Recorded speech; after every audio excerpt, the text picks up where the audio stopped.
Normally जो लोग करते हैं कि उनको अगर थोड़ा सा भी डाउट है तो सबसे पहले गूगल पे जाते हैं कि how to know if you have depression, how to know if you have anxiety, या फिर डिप्रेशन के सिम्टम्स क्या होते हैं, एंजाइटी के सिम्टम्स क्या होते हैं। तो एक नॉर्मल इंसान जिसको नॉलेज भी नहीं है साइकेट्री का और इतना मेंटल हेल्थ के लिए अवेयर भी नहीं है, और जो हर चीज़ के लिए गूगल की तरफ भागता है, वो फिर कैसे जानेगा इस चीज़ के बारे में कि उसको प्रॉब्लम है। साइकेट्री में हम क्या बात करते हैं? मन की प्रॉब्लम। अगर मनोरोग भी बोले तो हम्म। मन के रोग। हम्म। ठीक है? मन, अगर नॉर्मल हम कहें कि हाँ, मन में ऐसा लग रहा है, तो हम कितना लाइटली उस चीज को लेते हैं ना, हम्म। कि हाँ ठीक है, मन में ऐसा लग रहा है, या इसका मन ऐसा खराब हो रहा है। तो हम्म। ये भी सब साइकेट्री में आते हैं। हम्म। इसके लिए क्या होता है कि दिमाग में जैसे जो केमिकल का रिवॉर्ड पाथवे बन गया, हाँ। अब आपने वही अमाउंट में वो चीज लिया है, एडिक्टिव सब्सटेंस, तो आपको वो प्लेजर नहीं आएगा जो पहले आता था, और विड्रॉल सिम्टम आने लगेंगे। हम्म। तो विड्रॉल सिम्टम्स का एक क्राइटेरिया है कि अगर आपको एक टॉलरेंस हो गई और अगर आप वो सेम चीज नहीं ले रहे हो सेम अमाउंट में हम्म। जो आपको नीडेड है, मतलब पहले आपको 1 पैक से अच्छा लगता था, हम्म। लेकिन कुछ टाइम के बाद आपको 1 पैक पर वो डोपामिन सीक्रेट नहीं होगा, वो प्लेजर नहीं आएगा, इसको और आपको बढ़ाना विड्रॉल पड़ेगा। सिम्टम आने लगेंगे। मतलब लॉजिकली अगर इसको हम देखें तो कितनी अजीब सी बात है। ब्रेन भी उसी बॉडी का पार्ट है जिस बॉडी का पार्ट एक हाथ या फिर एक हार्ट या फिर एक जिस बॉडी में ब्लड दौड़ रहा है। तो जितनी पॉसिबिलिटी किसी को बीपी की प्रॉब्लम होने की, हार्ट प्रॉब्लम होने की, शुगर होने की है, अगर हम लॉजिकली देखें तो उतनी ही मेंटल प्रॉब्लम होने की भी है। तो अगर जिस तरीके से हम बीपी, शुगर, हार्ट या एक फ्रैक्चर को ट्रीट कर रहे हैं, उस तरीके से हम मेंटल हेल्थ प्रॉब्लम को ट्रीट क्यों नहीं कर सकते या करना चाहिए? एक सिंपल क्राइटेरिया बता देती हूँ। हम्म। जो हमारे ऑब्जर्वेशन से हमें आता है, हम्म। अगर किसी पर्सन की ये 4-5 क्राइटेरिया हो रहे हैं, तो उसको एक बार डेफिनेटली जाना चाहिए। हाँ, एक रेगुलर चेकअप के लिए ही। यस। वैसे मैं कह रहा हूँ कि आइडियली तो रेगुलर चेकअप के लिए, बॉडी के सभी पार्ट्स के लिए, हाँ, तो ब्रेन के लिए भी, जाते ही माइंड हैं। के लिए भी जाना राइट, ही चाहिए। राइट। बट प्रैक्टिकली बात करूँ तो थोड़ा सा लोग नहीं जाना चाहते, हाँ। लेकिन तब भी मैं ऐसी 5 कंडीशन बता रही हूँ कि यस। इन लोगों को तो जाना ही चाहिए। ये भी बहुत ओके। रूटीन में ही है। हुँ। पहला, अगर किसी भी पर्सन को When was the last time जब आपने अपना मेंटल हेल्थ का रेगुलर चेकअप करवाया था? स्ट्रेंज क्वेश्चन है, राइट? बट व्हाट इफ मैं कहूँ कि इस पॉडकास्ट के एंड में आप शायद ये क्वेश्चन अपने फ्रेंड से पूछें या शायद वो आपसे पूछें। Welcome back on the second inning podcast. Today we have Dr. Nidhi Jain, who is a psychiatrist and a de-addiction expert on our show. और इनके साथ आज हमने साइकाइट्री की बेसिस पे कि साइकाइट्रिस्ट करते क्या हैं, वो मेडिकेशन से कैसे ट्रीट करते हैं मेंटल इलनेस को, कौन से केमिकल इम्बैलेंसेस होते हैं जिसकी वजह से मेंटल इलनेस आती है, मेंटल हेल्थ प्रॉब्लम्स आते हैं, और उनका मेडिकेशन से सॉल्व कैसे होता है। हमने एडिक्शंस के ऊपर बात करी है कि एडिक्शन का मैकेनिज्म क्या होता है, एडिक्शन होता कैसे है, एडिक्शन के दौरान दिमाग में क्या होता है, और फिर उस एडिक्शन से बाहर कैसे निकला जाता है। We have also talked about the stigmas related to mental health and mental health issues. इस पूरे पॉडकास्ट में मेंटल हेल्थ को बहुत ज़्यादा फोकस में रखा गया और साइकेट्री को बहुत ज़्यादा फोकस में रखा गया। काफ़ी ज़्यादा इंटरेस्टिंग कॉन्वर्जेशन है, काफ़ी ज़्यादा मीनिंगफुल कॉन्वर्जेशन है, काफ़ी ज़्यादा अलार्मिंग कॉन्वर्जेशन है। मेंटल हेल्थ को एक अलग तरीके से देखा जाता है as if it's something different from physical illness और फिजिकल हेल्थ। तो इस चीज़ को कंपेयर करते हुए इस पॉडकास्ट में काफ़ी डीप कॉन्वर्जेशन हुई है। So make sure you watch this till the end, you will definitely get some value out of it. Stay till the end, see you on the other side. Doctor Nidhi Jain, welcome on the second inning podcast. Thank you, आपने agree किया conversation के लिए। और how are you feeling today? Feeling good. Okay, so now let's start with our conversation. आप एक psychiatrist हैं, तो हम एकदम बेस लेवल क्वेश्चन से स्टार्ट करते हैं that what is your work profile. आपका जॉब एज अ साइकाइट्रिस्ट है क्या? आप करती क्या है? अपने पेशेंट्स को ट्रीट कैसे करती ओके। मैं एक साइकेट्रिस्ट हूँ। है? मेरे जो पेशेंट्स होते हैं वो मैं मेनली मेंटल हेल्थ पे वर्क करती हूँ। जिनको भी मेंटल हेल्थ से रिलेटेड कोई भी टाइप से प्रॉब्लम होती है, हम्म। उनके लिए मैं मेडिसिन भी देती हूँ, या जिनको काउंसलिंग की नीड होती है काउंसलिंग भी करते हैं। अदर कोई साइकोलॉजिकल असेसमेंट की नीड होती है, उसके लिए मैं सजेस्ट करती हूँ। हम्म। इस टाइप से ओवरऑल जो मेंटल हेल्थ की वेलबींग है, इट इज माई पर्पस। मुझे है कि पेशेंट को ठीक होना है, हम्म। बिकॉज वी नो कि अगर मेंटल हेल्थ में कुछ भी प्रॉब्लम होती है, so it's really very distressing.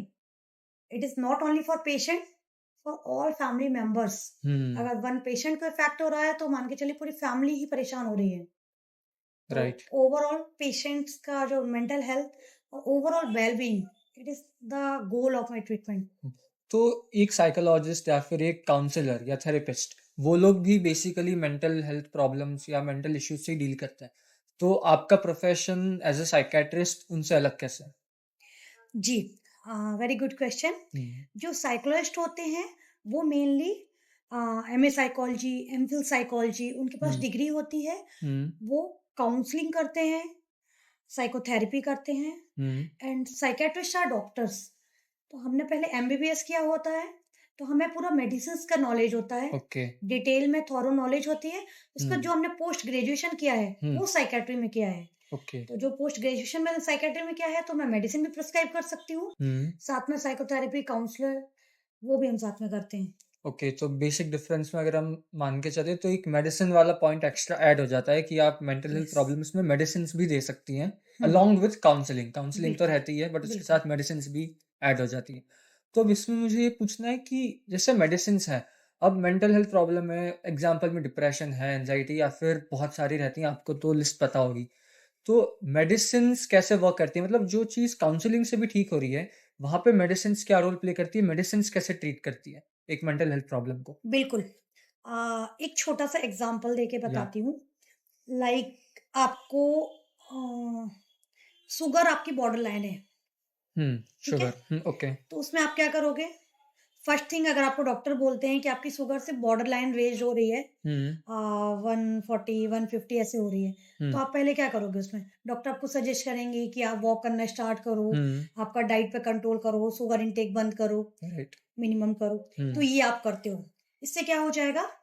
Sugar आपकी थोड़ा-सा कंट्रोल हो जाएगी।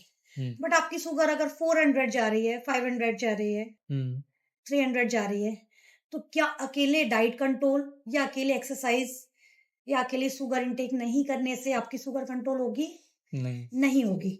Eight that point of time what you have to do? You have to control your diet, you have to do regular exercise, as well as you have to take medicine. Correct. तो ऐसी जो mental health problems होती है, उनमें अगर starting है और mild level पे है, हुँ, तो इसमें आप काउंसलिंग, साइकोथेरेपी से इट इज़ इफेक्टिव। हुँ, उसमें आपको थॉट लेवल पे बहुत सारे चेंजेस करने होते हैं, अपने इमोशंस लेवल पर साथ में चेंज हो जाता है, थॉट, इमोशन, बिहेवियर, इस टाइप से उसका ट्रायड चलता है। तो उसमें आपके थॉट में चेंजेस करने हैं, आपको अपनी लाइफ में कैसे एडजस्ट करना है, जो बहुत सारे तरीके हैं जो आपको नहीं पता या कभी-कभी हम मिस कर रहे होते हैं लाइफ में कोई बड़ी चीज़। होता है हुँ, ना, सामने वाला सजेस्ट करता है, आपको बताता है, आप अपने थॉट्स के लिए मोर अवेयर हो जाते हो हुँ, कि मेरी थॉट में पैटर्न क्या है। तो उनको चेंज करने से आप इम्प्रूव कर जाते हो, क्योंकि आपकी थॉट में जो, अगर आपके थॉट में कुछ भी प्रॉब्लम चल रहा होगा और आपने उसकी वजह से आप अपने घर में, फैमिली लाइफ में, अपने हस्बैंड या किसी के साथ भी परेशान हो रहे हो, हुँ, लेकिन आप अगर वो चेंजेस कर लेते हो, आप हुँ, अवेयर हो जाते हो हुँ, कि जिस वे में मैं सोच रही हूँ वो शायद गलत है या ऐसा नहीं करना चाहिए, या ये भी उसके ऑल्टरनेटिव थॉट्स हो सकते हैं।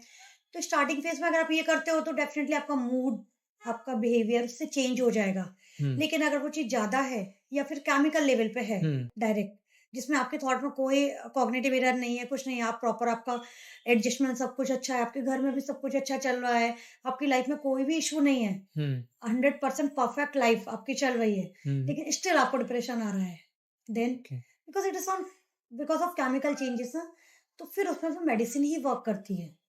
तो अगर माइल्ड चीज़ है तो आपको पहले साइकोथेरेपी लेना होता है, काउंसलिंग, उससे हुँ, जितना इम्प्रूव हो जाता है। जैसे यूजुअली मेरे पास जो पेशेंट आएँगे, उनका कहना होता है कि घर पे भी वो बहुत समझा चुके हैं, बच्चे को ऐसा फ़ील हो रहा है या किसी फीमेल, मेल को, किसी को भी फ़ील हो रहा है। हुँ, तो पहले तो वो जो स्टार्टिंग स्टेप तो वो खुद ही ले चुके होते हैं।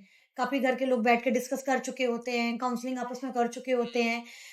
उन्होंने मेडिटेशन भी स्टार्ट कर दिया होता है, एक्सरसाइज़ भी स्टार्ट कर दिया होता है। राइट। तो स्टार्टिंग चेंजेस तो वो कर लेते हैं। जब हुँ, उनसे नहीं हो रहा होता, कहते हैं ना, हाथ-पैर पूरा मारने के बाद, हाँ, नहीं कुछ हो रहा हो, देन दे कम टू अस। हाँ, तो फिर उसके बाद हमारे पास होता है कि फिर हम मेडिसिन देते हैं। अगर सब काउंसलिंग की नीड होती है, तो कई बार हम काउंसलिंग भी करते हैं या करवाते हैं काउंसलर से। तो फिर ओवरऑल पेशेंट का इम्प्रूवमेंट होता है। तो इनिशियल जो एक्यूट स्टेट होती है, उसमें हम मेडिसिन देते हैं।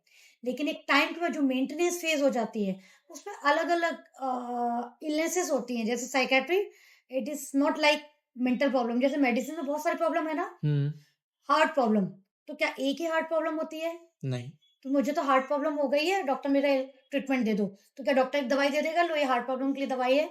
मुझे लिवर प्रॉब्लम हो गई है, take this medicine for liver problem, ऐसा नहीं ऐसा होता ना। नहीं होता। ऐसे मेंटल प्रॉब्लम के लिए कई बार मैंने पेशेंट को देखा है कि उन्हें बहुत डाउट होता है, वो आके मुझसे बोलते हैं, अरे मैडम दिमाग की परेशानी है, बस बोल दिया ना दिमाग स्थिर नहीं है, आप तो हुँ, मेडिसिन दे दो। हुँ, जैसे हमारे यहाँ होता है कि हम लोग बहुत सारी बात करते हैं, डिस्कशन करते हाँ, हैं, बट पेशेंट को लगता है कि अगर मैंने बोल दिया कि मेंटल प्रॉब्लम है, हुँ, तो आप समझ जाओ ना मेंटल प्रॉब्लम है हाँ, वहीं और खत्म एक हो जाता है मेडिसिन उनका उठा के थॉट। दे दो कि मेंटल प्रॉब्लम की मेडिसिन है। ठीक है?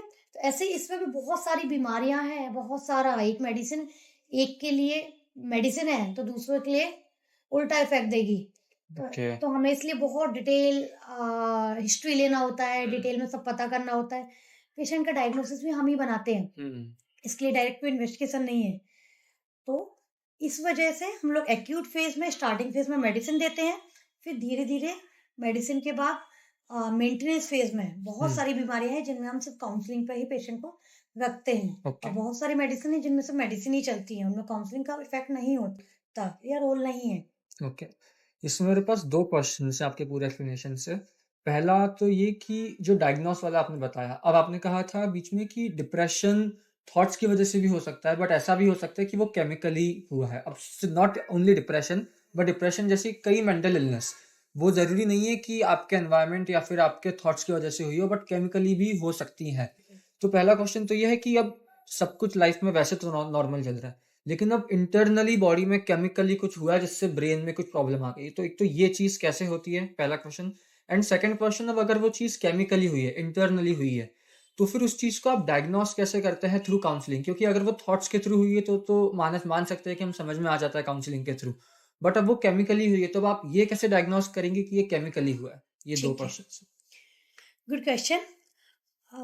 देखिए, पहले क्या होता है, ये बीमारी सारी होती कैसे है? हुँ, मेनली जो हमारा केमिकल, ये जो हमारा जेनेटिक कंपोजिशन है, हुँ, ये ब्रेन के केमिकल का जो जेनेटिक कंपोजिशन है, जो हुँ। हमारे पेरेंट्स से, हमारे और कई जनरेशन से फ़ोरफ़ादर्स एंड हमारे अंदर ग्रैंडफ़ादर्स, आया है, राइट। वो सब सभी लोगों का यूनिक पैटर्न होता है। हाँ।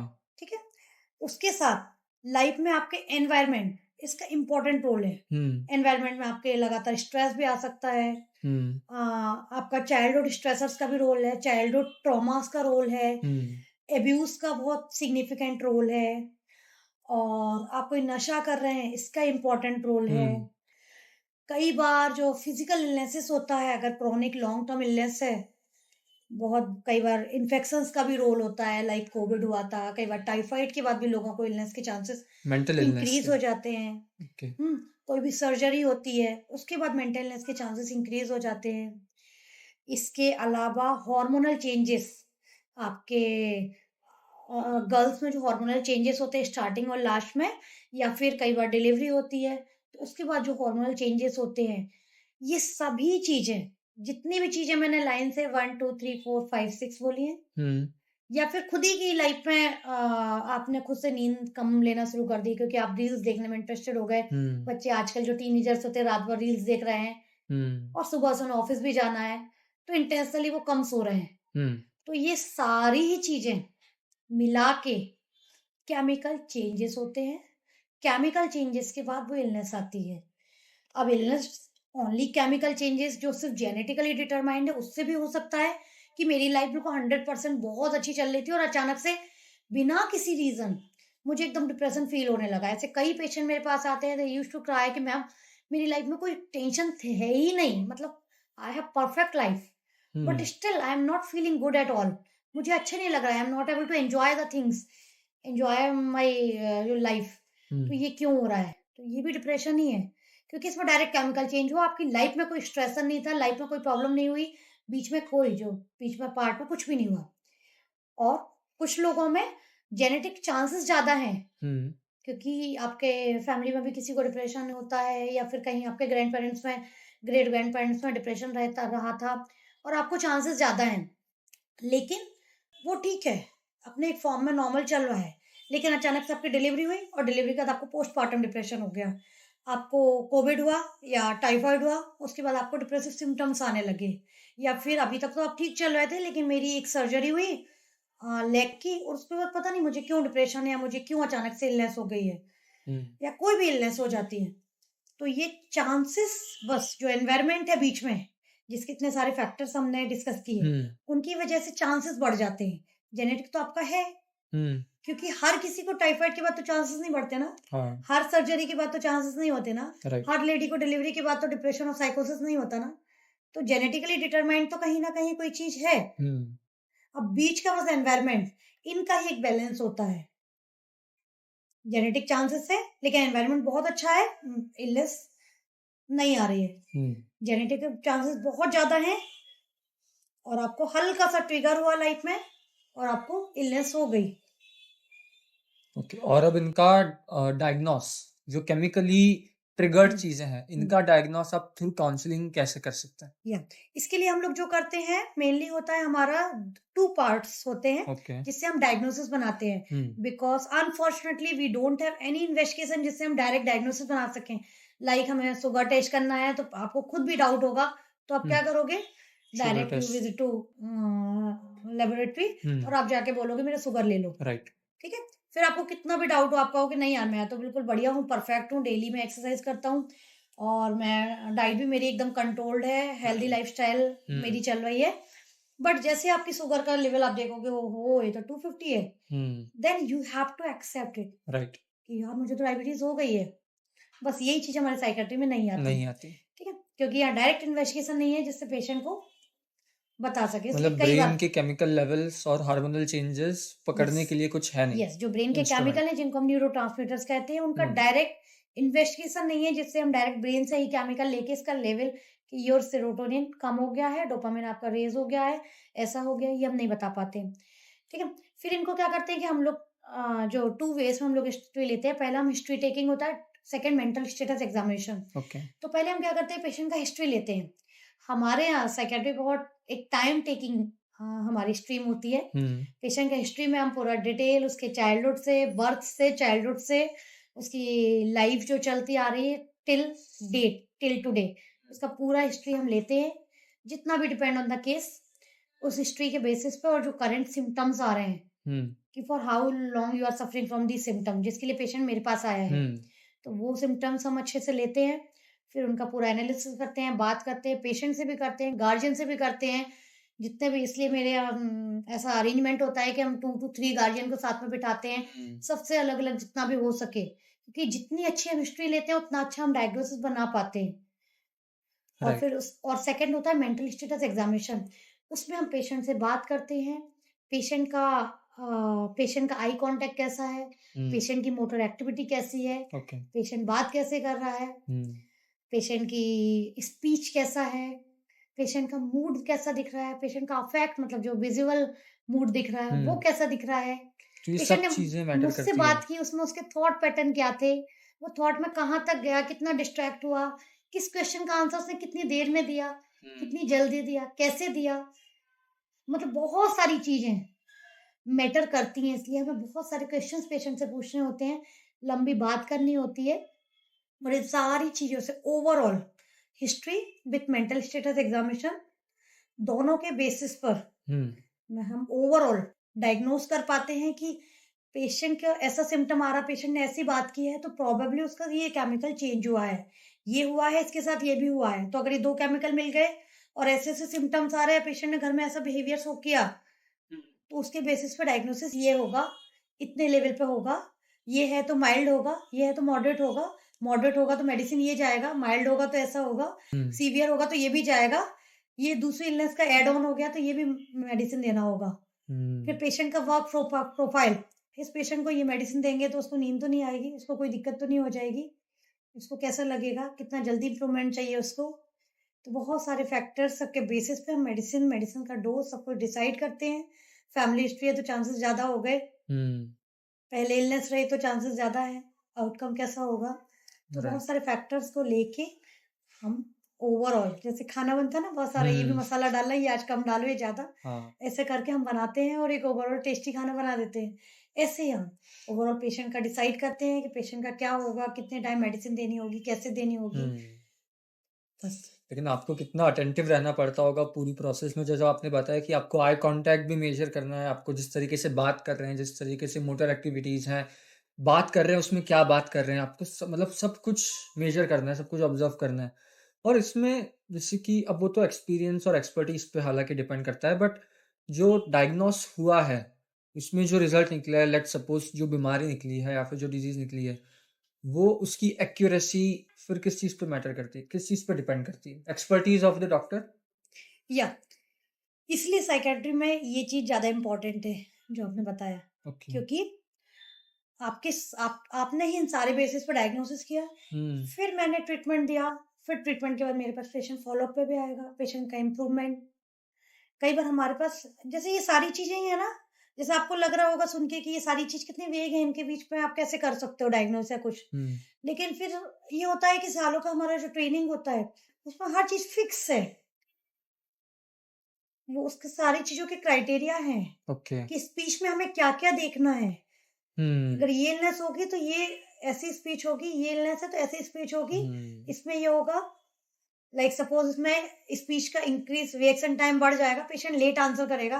लाइक स्किज़ोफ्रेनिया है तो पेशेंट का रिएक्शन टाइम बढ़ जाएगा, पेशेंट आंसर करने स्टार्ट लेट करेगा, डिले करेगा। मैनिक है तो प्रोडक्टिविटी बढ़ जाएगी, रिएक्शन टाइम कम हो जाएगा, तो बहुत जल्दी से बोलेगा और बहुत सारा बोलेगा, वॉल्यूबिलिटी बढ़ जाएगी, बहुत ज्यादा बोलेगा, फ्लाइट ऑफ आइडियाज होंगे, बोलते बोलते वो बहुत सारी चीजों पर स्विच करेगा, एक टॉपिक पे बहुत ज्यादा लाउड वॉइस हो जाएगी। तो ऐसे हमारे इलनेसेस के क्राइटेरियाज हैं, तो इतने क्राइटेरियाज हमारे माइंड में रहते हैं। बट ये अलग बात है कि इतने टाइम देखने के बाद ऐसा होता है कि पेशेंट जब चैम्बर में एंटर करता है तो हम लोग कहते हैं कि 60% डायग्नोसिस तो वहीं बन जाती है कि पेशेंट किस चीज का होने वाला है। ओके, ऐसे ही पता चल जाता है आपको? हाँ, वो हमारे एक्सपीरियंस से, वो सिर्फ बुक में पढ़ के नहीं, लेकिन एक्सपीरियंस से हमें पता चल जाता है देख के, कि कितने सारे पेशेंट हमने ऐसे देखे होते हैं कि ये चीज जैसे होता है ना खाना देख के कि यार खाना कुछ कुछ पता चल जाता है कि ऐसा दिख रहा है तो चांसेस है कि अच्छा राइट। है। यस। तो ऐसे ही फिर वो डायग्नोस, फिर हम लेकिन हर पेशेंट में हमें तब भी पूरा बात करना, हिस्ट्री लेना, मेंटल स्टेटस एग्जामिनेशन लेना, उसके बाद उसको डायग्नोसिस के पूरा क्राइटेरिया में फिट करके उसको कंफर्म करके, जब हमें लगता है कि पूरा 100% सेटिस्फाइड है कि ये डायग्नोसिस है, फिर हम उसका मेडिसिन स्टार्ट करते हैं, और मेडिसिन का भी पेशेंट का रिस्पॉन्स, फॉलो अप, सब कुछ। मेडिसिन इज बेसिकली ब्रेन में जो केमिकल इम्बैलेंस हुआ या फिर जो हार्मोनल इम्बैलेंस हुआ उसको कोप अप करती है या फिर उसको इम्प्रूव करती है, और फिर उससे मेंटल इलनेस जो होती है वो ठीक हो जाती है। Yes, right. मुझे पता है डिप्रेशन है, सीरोटोनिन कम हो गया है, क्योंकि Okay. मुझे पता है कि आपको ये सिम्टम आ रहे हैं। इसके अलावा जैसे मैंने बताया मेंटल स्टेटस एग्जामिनेशन, इलनेस के भी क्राइटेरियाज हैं।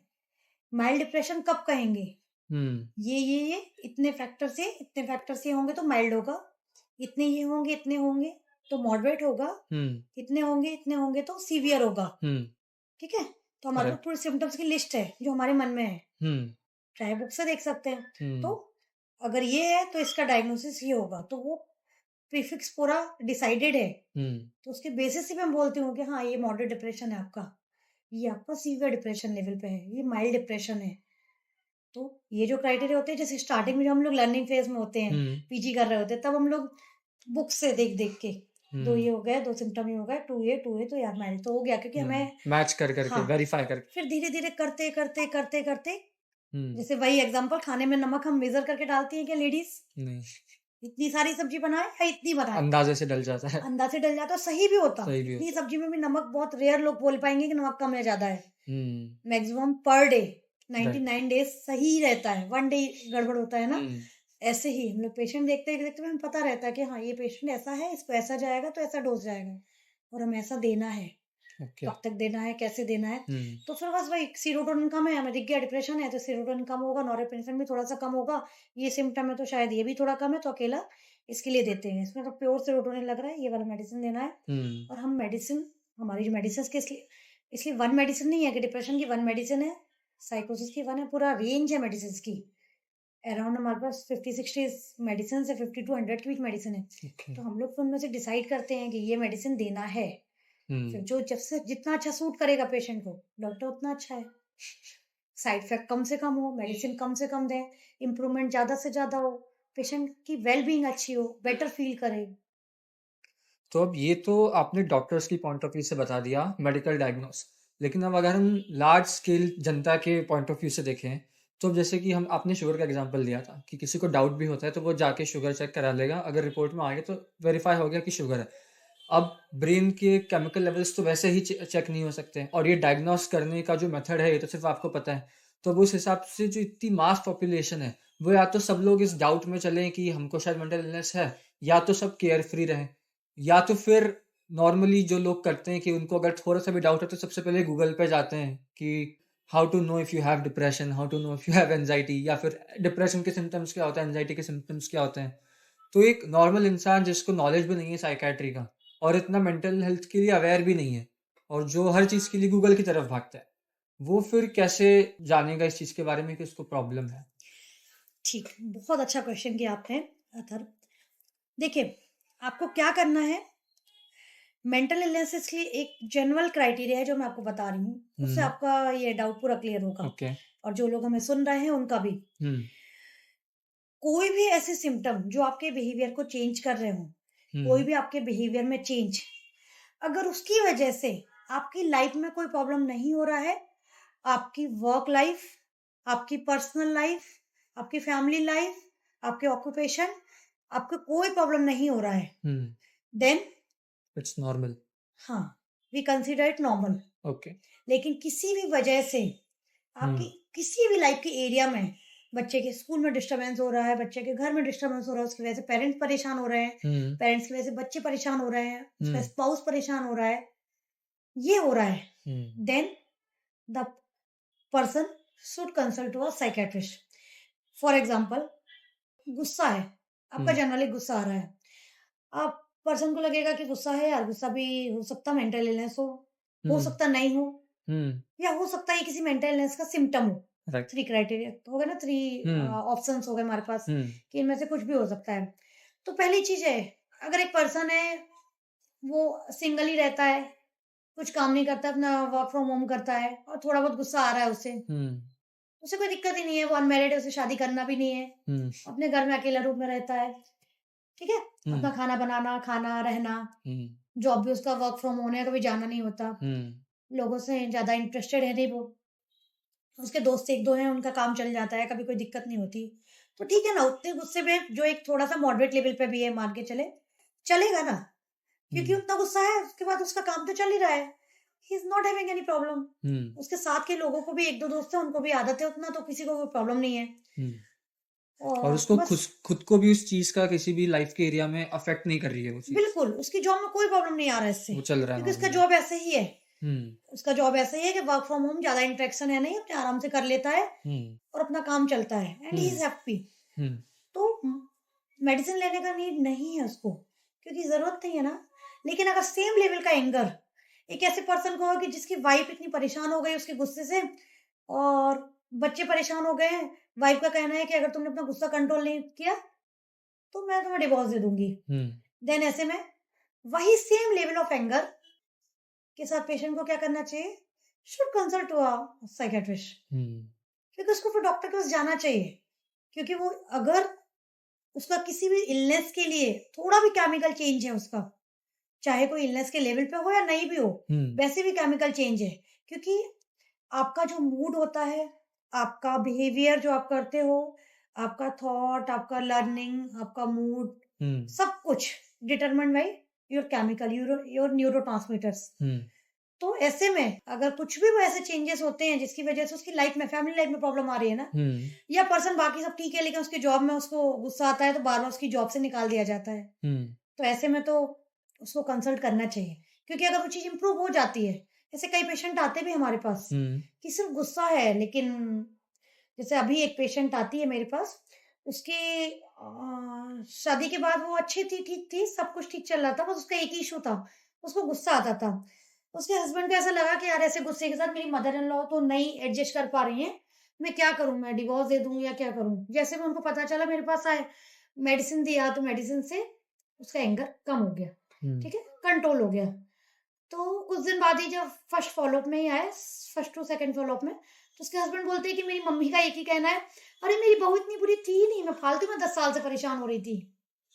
मेरी बहू तो कितनी अच्छी थी।" हुँ, और अभी वो मेरे पास मोर देन 1 ईयर हो गया, वो फ़ॉलो-अप पे आ रहे हैं, and they are very happy, क्योंकि उनकी लाइफ़ में उसके हर किसी से झगड़े होते थे, उनकी मम्मी से झगड़े होते थे, अपने हस्बैंड से झगड़े होते थे। She was not able to control her anger, और अभी उसका एंगर कंट्रोल में है, उसकी पूरी फैमिली हैप्पी है, बच्चे, उसकी मदर इन लॉ, उसके हस्बैंड, हम्म। तो उनकी लाइफ सेव हुई ना। तो मैम, जैसे कि अब आपने इसमें जो एंगर वाला एग्जांपल दिया, तो सेम लेवल ऑफ एंगर जो किसी की लाइफ में प्रॉब्लम दे रहा है, वो सेम लेवल ऑफ एंगर किसी की लाइफ में नॉन प्रॉब्लमैटिक भी हो सकता है। सो डिपेंड करता है कि आप किस एनवायरनमेंट में रह रहे हो और किस में रह रहे हो। मतलब ऐसा कोई शुगर लेवल जैसा लेवल नहीं है कि इतना एंगर लेवल, इतना इमोशनल लेवल या फिर इतना ज़्यादा सॉफ्टनेस आपके लिए बुरी है। डिपेंड करता है आप जिस एनवायरनमेंट में रह रहे हो, वो एनवायरनमेंट कैसा है। अगर उस एनवायरनमेंट के हिसाब से वो चीज़ें आपको प्रॉब्लमेटिक फेस हो रही है, then it's a problem and then you should consider a psychiatrist, right? या बहुत कुछ मैं बोलूँगी ये सही है। वैसा ही है ना कि अगर शुगर आपका बॉर्डर पे है तो कुछ लोग मेडिसिन लेते भी हैं, कुछ लोग नहीं भी लेते। ये थोड़ा-सा डॉक्टर पे भी डिपेंड करता है, थोड़ा-सा क्राइटेरिया ज़रूर होते हैं, लेकिन कुछ पेशेंट क्या करेंगे थोड़े दिन जाके एक्सरसाइज वगैरह करके उसको नॉर्मल कर लेते हैं। हाँ। आते हैं और फिर वो ठीक भी लगता है उनको। थोड़े दिन में एक्सरसाइज से वो कंट्रोल कर भी लेते हैं। या थोड़ा बहुत उनके साथ चलता भी है, वो कहेंगे ठीक है अगर थोड़ा-सा रेंज है बॉर्डर लाइन, जो बॉर्डर लाइन रेंज होती है ना, हाँ। जैसे एक नॉर्मल रेंज है, एक बॉर्डर लाइन रेंज है और एक थेरेप्यूटिक लेवल है। तो जो आपका एब्नॉर्मल जो लेवल होता है, उसपे तो सभी को मेडिसिन लेना है। जो इनिशियल नॉर्मल है, उसपे किसी को मेडिसिन नहीं लेना है। लेकिन जो एक बॉर्डर लाइन वाला लेवल है, हाँ। इस पे प्लस माइनस हो जाता है। कुछ लोग लेने लगते हैं, कुछ लोग नहीं भी लेते हैं। हाँ, सब अपने-अपने हिसाब है से ना? कि जिसकी जैसा कार्डियक लगता है। हिस्ट्री हो, जिसके फैमिली में हुँ। जिसकी फैमिली में कोई भी हिस्ट्री हो, उसको हुँ। लगता है कि बाकी चेंजेस नहीं है, तो वो लेते हैं। फिर वो time to time follow up करते रहते हैं। हुँ। ऐसे ही हमारे यहाँ कि जो क्लियर कट इलनेस है, उनमें तो मेडिसिन लेना ही है। जो नहीं है, नॉर्मल बिहेवियर है, that is completely normal. But वो कुछ चीज़ जो ग्रे एरिया होता है, हुँ। ब्लैक एंड व्हाइट के बीच में, तो वो ग्रे वाले में ये होता है। जैसे एंगर जो मैंने बताया ना, हाँ। माइल्ड लेवल एंगर, वो हुँ। थोड़ा ग्रे ज़ोन में आ जाएगा। लेकिन बाकी इलनेसेस ऐसी होती हैं कि जो क्लियर कट आएँगी, हुँ। उसमें अगर आपको ज़्यादा हो रहा है तो लेना ही लेना है, नहीं है तो नहीं लेना है। लेकिन अगर कुछ लोग जो ग्रे ज़ोन में जा रहे हैं, हाँ। उनके लिए हम डिस्कस करते हैं पेशेंट के साथ हुँ। कि ये लाइन ऑफ ट्रीटमेंट है, ये हम कर सकते हैं, ऐसे कर सकते हैं। ओके। इसमें अब हम थोड़ी स्टिग्मास की बात करते हैं। साइकियाट्री और मेंटल हेल्थ को लेके स्टिग्मास भी बहुत है। मतलब अगर कोई मिलने आ रहा है साइकियाट्रिस्ट से, साइकोलॉजिस्ट से, तो उसको एक जनरल क्राउड में देखा जाता है कि इसको मेंटल बीमारी है या ये पागल है या ऐसा-वैसा है। तो इसका एक तो मेन रीज़न ये भी है कि लोगों को पता नहीं कि मेंटल इलनेस में ये पागलपन ही टर्म है जो नॉर्मल बोलचाल की भाषा में यूज़ होता ही है। तो सबसे पहले तो ये जो पागलपन है, जो स्टिग्मा बन गया है, इसके बारे में आप कुछ बताइए कि ये सोशली ऐसा क्यों है और एक्चुअल रियलिटी क्या है? ठीक। देखिए, जैसे साइकियाट्री में हम क्या बात करते हैं? मन की प्रॉब्लम। अगर मनोरोग भी बोलें, तो हुँ। मन के रोग, हुँ। ठीक है? मन, अगर नॉर्मल हम कहें कि हाँ, मन में ऐसा लग रहा है, तो हम कितना लाइटली उस चीज़ को लेते हैं ना, हुँ। कि हाँ, ठीक है, मन में ऐसा लग रहा है या इसका मन ऐसा खराब हो रहा है। हुँ। तो ये भी सब साइकियाट्री में आते हैं। दूसरा जो एक रेंज है साइकियाट्री में हुँ। और जो दूसरा एक साइड है, जो स्टार्टिंग में मन हुआ जहाँ आपका मन थोड़ा उदास है, बहुत दिनों से उदास-उदास लग रहा है, अच्छा नहीं लग रहा है, हुँ। वो एक बिल्कुल माइल्ड लेवल हो गया, जो हुँ। डिप्रेशन की साइड जा रहा है। हुँ। और अगर एक बहुत सीवियर लेवल करें, तो एक दूसरी इलनेस होती है साइकोसिस। ओके। साइकोसिस में क्या होता है कि उसमें ऐसी इलनेसेस होती हैं जिसमें पेशेंट को खुद भी इंसाइट नहीं होता। पेशेंट को नहीं पता होता है कि वो बीमार है। वो उसके सिर्फ़ घर वालों को पता होता है, उसके साथ रहने वालों को होता है। ओके। तो अगर हम डिवाइड करें तो उसको 2 टर्म्स देते हैं हम लोग। First is neurosis, second is साइकोसिस। न्यूरोसिस वो सारी माइल्ड इलनेसेस जिसमें पेशेंट अवेयर है हुँ। कि ओके मुझे ऐसा लग रहा है, मुझे ऐसा फ़ील हो रहा है, मुझे ये दिक्कत है। हुँ। पेशेंट का अवेयरनेस है, सिर्फ़ माइंड में थॉट में प्रॉब्लम हो रही है, हुँ। और लेकिन उसको पता भी पता है। है। तो ये ऐसे कर पेशेंट खुद से आ रहा है, बात कर रहा है। हम आप में से कोई भी हो सकता है, हुँ। किसी को भी प्रॉब्लम हो सकती है कभी भी। लेकिन दूसरा जो साइकोसिस वाला रेंज है, साइकोसिस में जैसे एक प्रॉब्लम होती है स्किज़ोफ्रेनिया। हुँ। उसमें क्या होता है साइकोसिस हो जाता है मतलब पेशेंट अकेले-अकेले बात कर रहा है, पेशेंट भाग रहा है, दौड़ रहा है, हुँ। पेशेंट को पता ही नहीं है वो क्या कर रहा है, कहीं भी कपड़े उतार दे रहा है, तो कुछ भी उठा के सामने फेंक भी सकता है। तो वो भी साइकियाट्री का ही एक पार्ट है, जहाँ पेशेंट को अवेयरनेस नहीं है, जिसमें बाइपोलर इलनेस भी आती है, स्किज़ोफ्रेनिया आता है, कई बार डिसोसिएशन में भी कुछ-कुछ चीज़ें होती हैं। तो ये जो दूसरी साइड की इलनेस है, ये जो ये पहली वाली रेंज है माइल्ड न्यूरोसिस वाली, ये तो पेशेंट को होगा तो उसके घर में ही रहेगा। हुँ। उसको जाने की ज़रूरत नहीं है या वो जाएगा तो अपने आराम से चुपके से डॉक्टर के यहाँ जाएगा, साइकियाट्रिस्ट से ट्रीटमेंट लेके आ जाएगा। हुँ। लेकिन जो सेकंड वाली जो मैंने बताया, जो हुँ। सेकंड पोल है इसका, जिसमें साइकोसिस आ रहा है।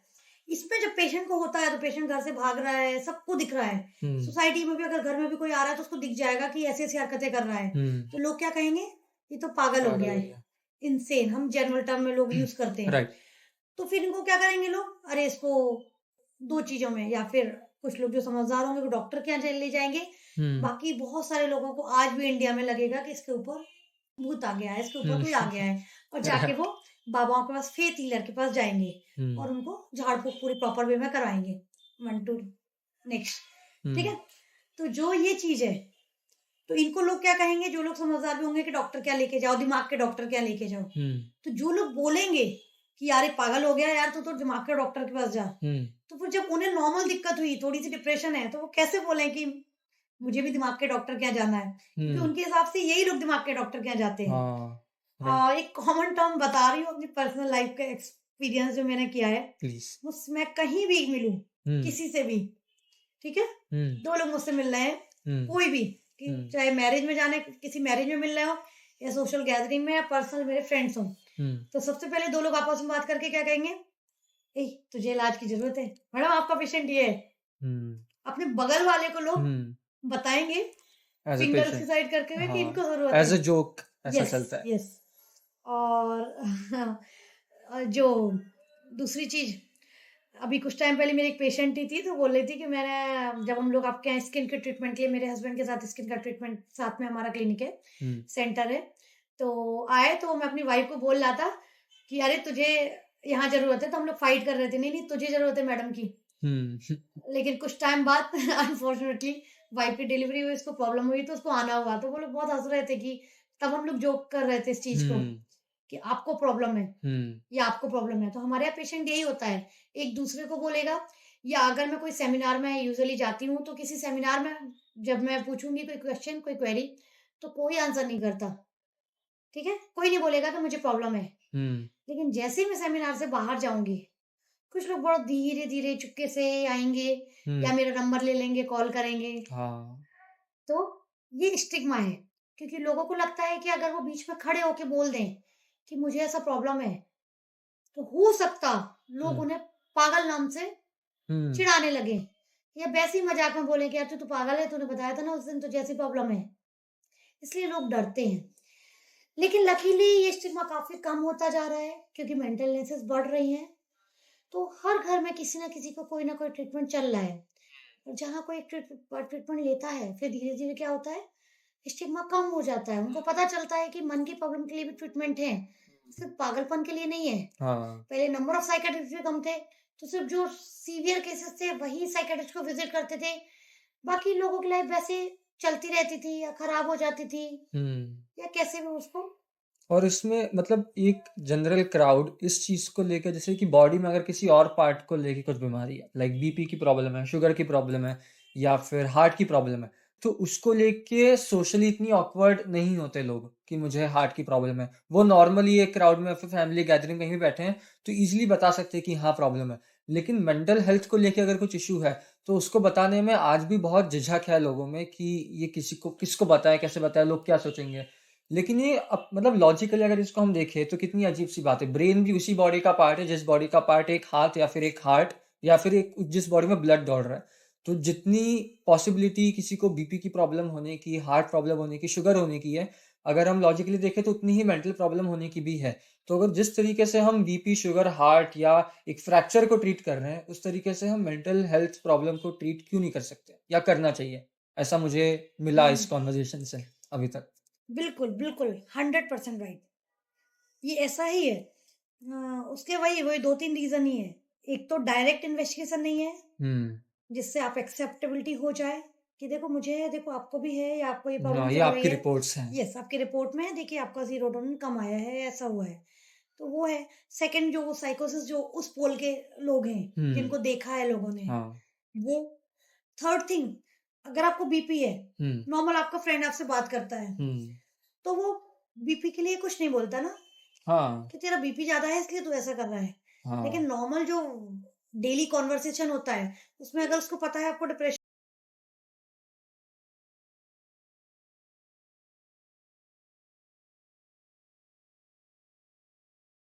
सबके साथ चलती है ना, हम्म। सब जैसे मेरा आपके साथ इंटरेक्शन हुआ, तो मेरा आपसे बात ही तो करके होगा। राइट। मेरे लिवर से आपको क्या करना, करेक्ट। मेरी किडनी, मेरे बीपी से आपको क्या करना, हम्म। है ना?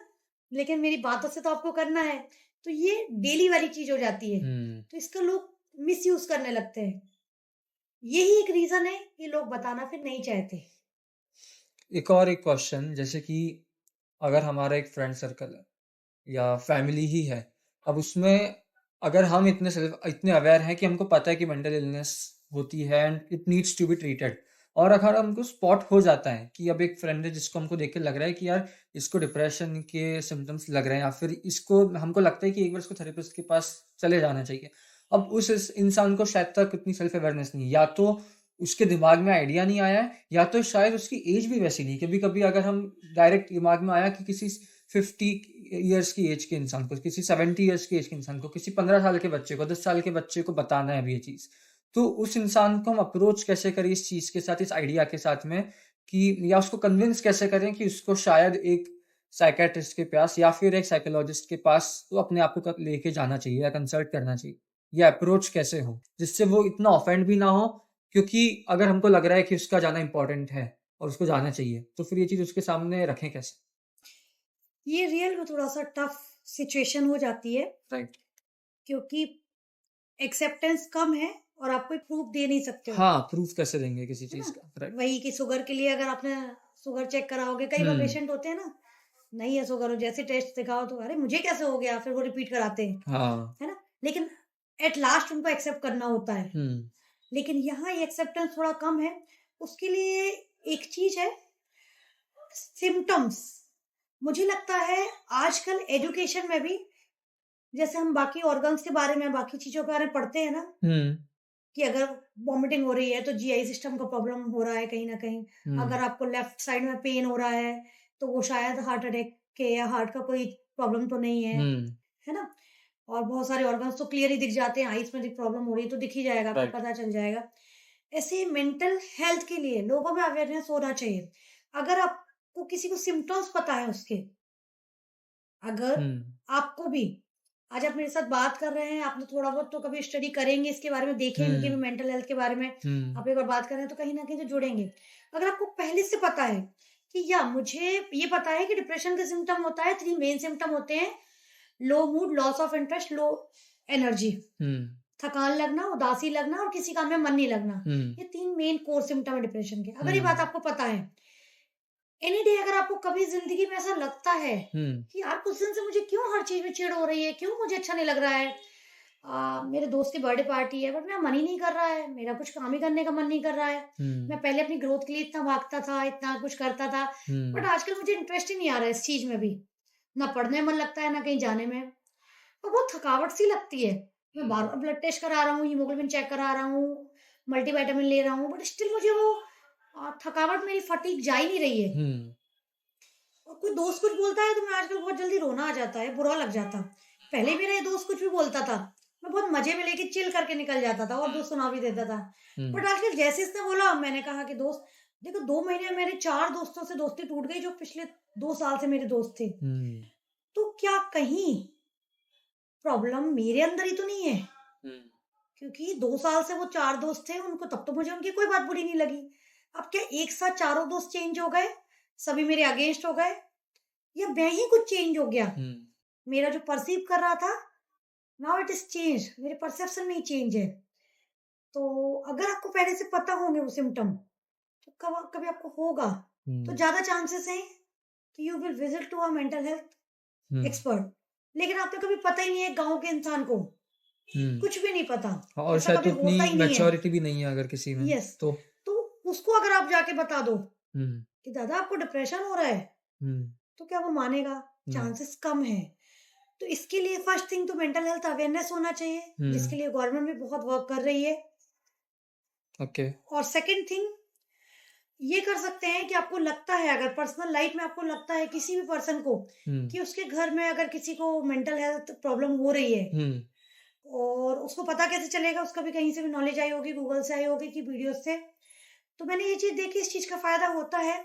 जैसे एक पर्सन को ओसीडी है, उसको हुँ। नहीं पता, उसको नहीं समझ में आ रहा या हुँ। डिप्रेशन है, लेकिन आजकल हम जानते हैं हर किसी के हाथ में एक ही चीज होती है, मोबाइल। हम्म तो अगर उसने कोई वीडियो भेजा, आप अपने घर के पर्सन को ही एक वीडियो भेजते हो, मैं भी कई बार यूट्यूब की वीडियोस इसीलिए बनाती हूँ मेरे पेशेंट्स के लिए, कि गार्जियन आए कि यार मुझे लग रहा है कि मेरा बेटा या मेरे हस्बैंड बहुत दिन से डिप्रेशन में है, but I know he will not accept this, hmm कैसे बताऊं? तो मैं बोलती हूँ कि आप ठीक है, एक बार आप चाहो तो एक बार उनको बताना, या एक बार वीडियो दिखा के देखो। हो सकता है क्योंकि आपके बताने पे कि यार आपको ऐसे-ऐसे लक्षण हैं, आप डिप्रेशन, तो वो कहेंगे तुम्हीं को डिप्रेशन होगा, जाओ यहाँ से, और एक झगड़ा राइट। और हो जाएगा, हाँ। क्योंकि उनका मेंटल स्टेट वैसे भी ठीक नहीं है, हम्म तो और एक्सेप्टेबिलिटी कम हो जाएगी। ट्रू। लेकिन हो सकता है कोई न्यूट्रल एक वीडियो देख रहा या इन्फॉर्मेशन आपने शेयर की हम्म डिप्रेशन का, और वो रीड करे, हम्म तो हो सकता है एक न्यूट्रल जो आता है एक सोर्स से हम्म पेशेंट देखता है, तो कई बार उसको अवेयरनेस आती एटलीस्ट है। सोचता तो होगा एक बार। हाँ, कि यार शायद हो सकता है यार ये तो मुझ में भी है। हम्म मैंने देखा कई बार मेरे पेशेंट जब सिम्पटम रीड करते हैं तो कहते हैं यार मैंने देखा कि मुझे तो लगा था मेरे अंदर ही है, हम्म ये तो मेरे ही लक्षण है, मतलब हम्म अरे मुझे भी प्रॉब्लम है। हम्म फिर बड़ी देर में वो और गूगल करेंगे, ढूंढेंगे, जाएंगे, तो हो सकता उनको लगे कि हम्म एक बार जाना।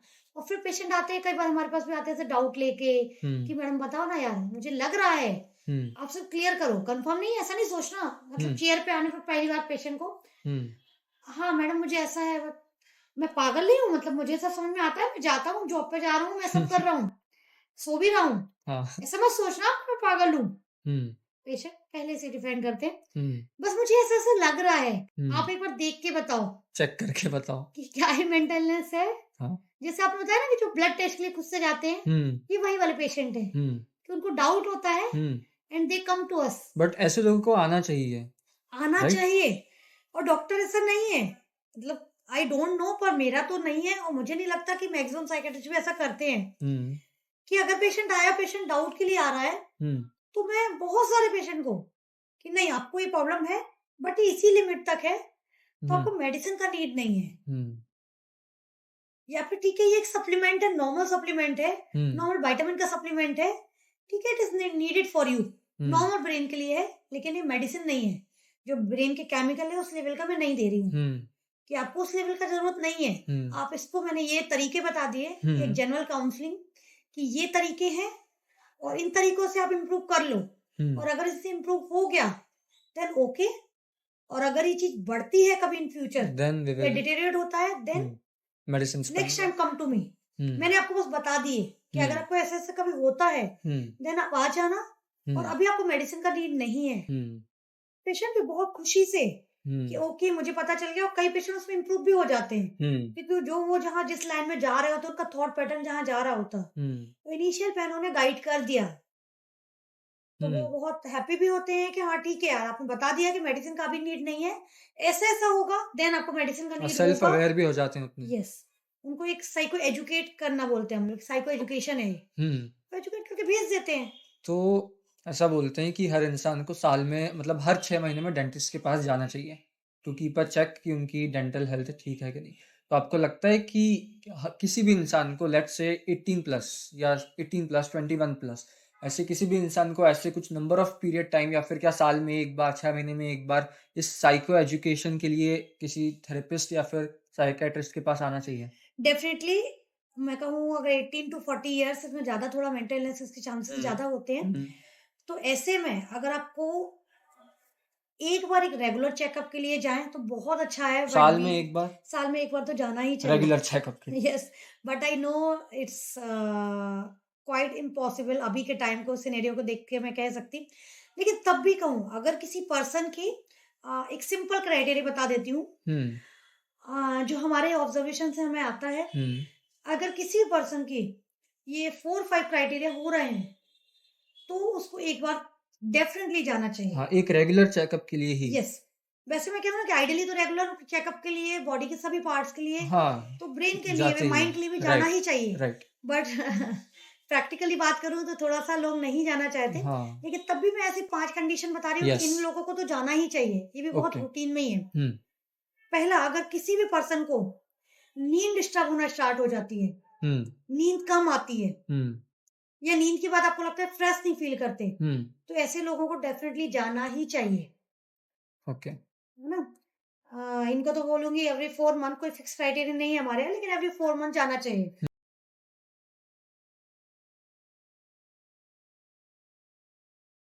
जिन लोगों को बहुत ज्यादा गुस्सा आता है, हम्म एंगर लेवल, ये बहुत सारी मेंटल इलनेस का इनिशियल सिम्टम भी है और नॉर्मल भी लाइफ में डिस्टर्बिंग बहुत ज्यादा है, जो कई लोगों की लाइफ में क्या होता है, लोग एक्सेप्ट नहीं करते ना, तो फिर वो हम्म जाना भी नहीं चाहते। राइट। लेकिन दूसरों को क्या प्रॉब्लम हो रही है, ये सामने वाला बता सकता है ना। हाँ हाँ। आपको तो सब ठीक ही लगेगा, हम्म आप तो किसी को मार भी दोगे एक चांटा, तो ठीक है यार, गलती थी तुम्हारी, मुझे तो लगता है कि चांटा पीछे पड़ना चाहिए था।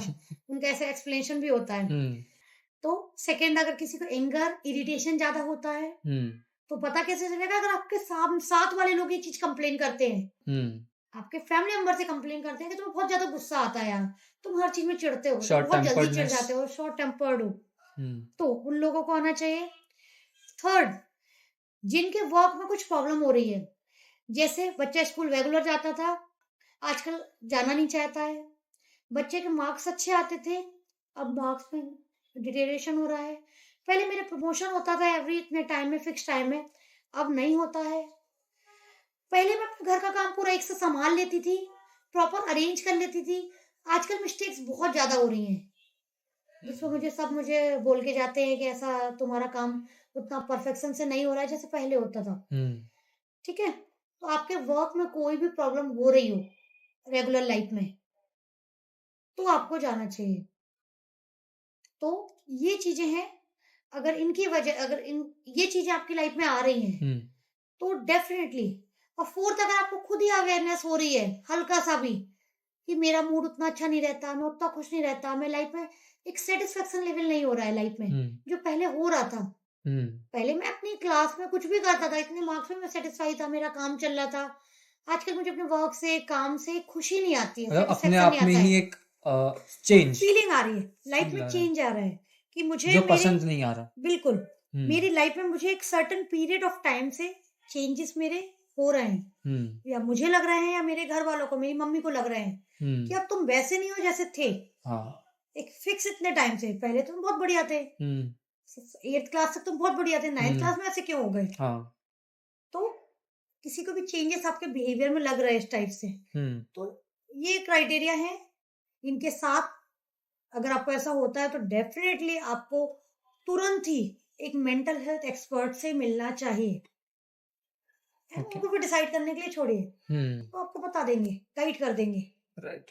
काफी अच्छी इन्फॉर्मेशन थी ये, तो बहुत लोगों को एक चेक बॉक्स टिक करने को मिल जाएगा that whether they should visit और not. Okay, coming to the next topic, addictions के ऊपर थोड़ी सी बात कर लेते हैं। सबसे पहले तो एडिक्शन का मैकेनिज्म ब्रेन में वर्क कैसे करता है आप ये समझाइए। हम्म, देन सेकेंडली, उससे अब एक इंसान कैसे जाने एडिक्शन अब जरूरी नहीं है सिर्फ अल्कोहल का या सिगरेट्स का ही हो। एडिक्शन तो किसी भी चीज का हो सकता है। आजकल लोगों को इंस्टाग्राम का एडिक्शन हो जाता है, फोन का एडिक्शन हो जाता है, पॉर्न एक एडिक्शन है, और मतलब एडिक्शंस की लिस्ट है। किसी भी चीज का एडिक्शन हो सकता है। आपको क्लब्स में जाने का भी एडिक्शन हो सकता है, आपको घर में बैठे रहने का भी एडिक्शन हो सकता है कि बाहर निकलने का मन नहीं कर रहा है, 2 साल से बैठे हैं अंदर ही। तो पहला तो ये कि एडिक्शन का मैकेनिज्म ब्रेन में वर्क कैसे करता है, कैसे कोई चीज हैबिट है बट फिर वो एडिक्शन में बदल गई, और फिर एक इंसान कैसे चेक करे कि उसको एक उस पर्टिकुलर चीज का एडिक्शन है। ठीक है। तो आपका जो फर्स्ट क्वेश्चन है कि एडिक्शन कैसे होता है, हम्म जो एडिक्शन होता है, एडिक्शन आपके ब्रेन के लेवल पे होता है। हम्म ब्रेन के जो अभी हम केमिकल डिस्कस कर रहे थे, हम्म न्यूरोट्रांसमीटर्स डिस्कस कर रहे थे, उन्हीं न्यूरोट्रांसमीटर्स के लेवल पे होता है। ओके। मतलब हमें दिखता क्या है नॉर्मली सबको, अरे मैं अल्कोहल ले रहा हूँ, नहीं नहीं मेरा लीवर तो ठीक है, डॉक्टर ने चेक कराया है, कोई प्रॉब्लम नहीं हम्म है, एवरीथिंग इज फाइन। हम्म लेकिन सारे ही जो एडिक्शन है, उनका मेन जो वर्क होता है आपके ब्रेन लेवल पे होता है। ब्रेन में ऐसे केमिकल्स होते हैं, ब्रेन में एक रिवॉर्ड पाथवे होता है, डोपामिनर्जिक रिवॉर्ड पाथवे। हम्म वो एक पाथवे, जब आप कांस्टेंट एक ही वर्क को बार बार करते हो, करने से आपको तुरंत ऐसा लगता है कि हाँ मुझे प्लेजर लग रहा है, हम्म और आप उसको बार बार करते रहते हो, हम्म तो आपके इस रिवॉर्ड पाथवे में ऐसे केमिकल जो डोपामिन चेंज होते जाते हैं, हम्म उन केमिकल चेंजेस की वजह से वो एक पैटर्न बना लेते हैं। हम्म और जो केमिकल एक पैटर्न बना लेते हैं, बस उस पैटर्न के साथ ही आप उसके लिए एडिक्ट हो जाते हो, और फिर उसके बाद आपको वही करने का मन करता है। कैसे पता चलेगा, नेक्स्ट क्वेश्चन, की एडिक्शन हो रहा है, हम्म आपको एडिक्शन है कि नहीं है? हम्म तो उसके लिए क्या होता है, कुछ सर्टेन क्राइटेरियाज हैं जिनसे पता चलता है कि आपको एडिक्शन है कि नहीं है। ओके। जैसे कोई भी चीज, हम्म ये डिफरेंट भी कर देगी, ये इसमें भी डिफरेंस बता देगी कि ये हैबिट है और एडिक्शन है। एडिक्शन है। जैसे जब एडिक्शन होता है, तो उसके लिए क्या होता है, उसके लिए क्रेविंग होने लगती है, नॉर्मल है, आप कर रहे हो, आज किया, नहीं कर रहे हो तो चलेगा। लेकिन जो चीज एडिक्शन हो जाता है, उसके लिए जब आप नहीं करते हो, तो आपके लिए बहुत ज्यादा क्रेविंग होती है कि आप पढ़ाई कर रहे हो लेकिन आपका मन वही चीज करने का कर रहा है। मतलब आप बेचैनी खेलने सी होने लगती है जब वो चीज बेचैनी सी ना होती करो है, तब। ओके, वहां से बेचैनी होती दिमाग है। से। आप खेल रहे हो, काम कर रहे हो और एकदम बहुत ज्यादा इच्छा कर रही है कि आपको दूसरी चीज पे फोकस नहीं हो रहा है, इतनी क्रेविंग हो रही है। हम्म ठीक है, तो क्रेविंग होने लगती है। सेकंड, टॉलरेंस होने लगता है। टॉलरेंस कैसे होता है कि नॉर्मली, जैसे अगर मैं अल्कोहल की बात करूं, नॉर्मली आप स्टार्टिंग में एक पैक ले लेते थे, आपको बहुत अच्छा लगता था। हम्म स्टार्टिंग में तो आपने इतना से स्टार्ट किया था, हम्म फिर अब एक पैक में मजा नहीं आता, फिर आपको एक सेकंड पैक लेना होता टॉलरेंस है। बढ़ जाता है उस चीज को यस, लेके।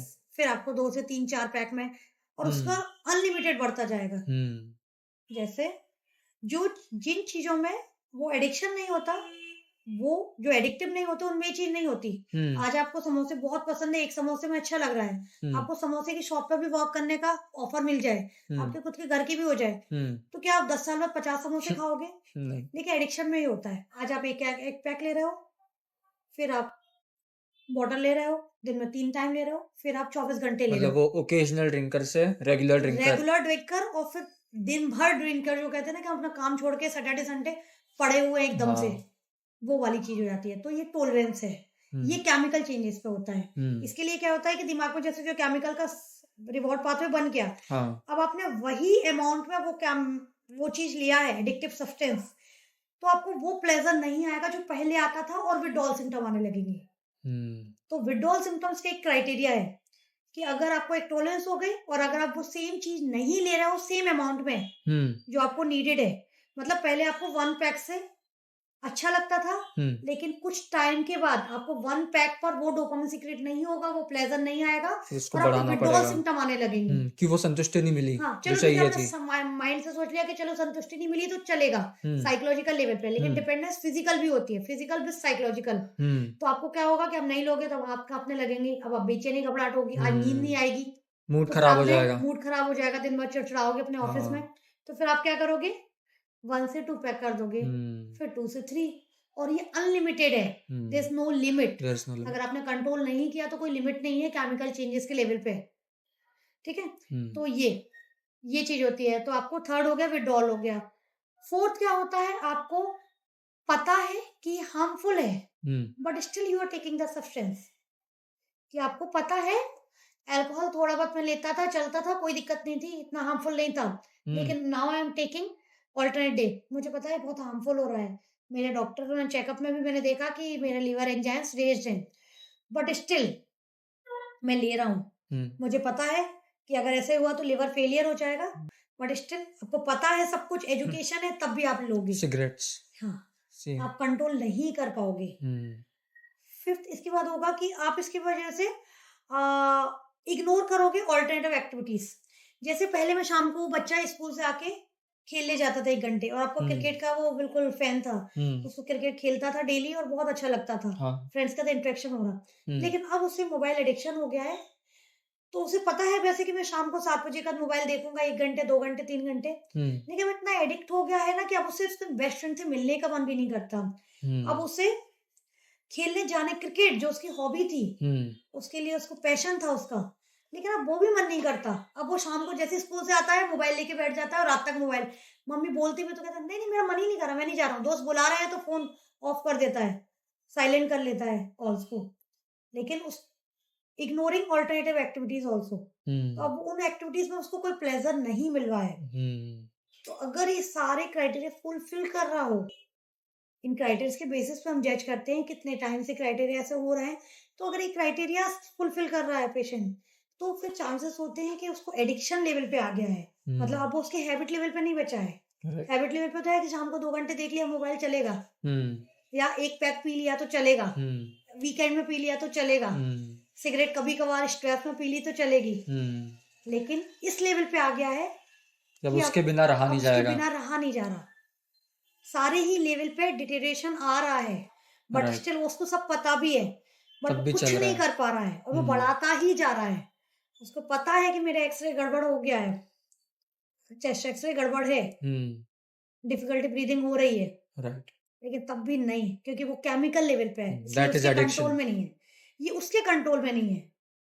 मतलब उसकी उनकी विल पे डिपेंड अब नहीं रहा है वो ज़्यादा।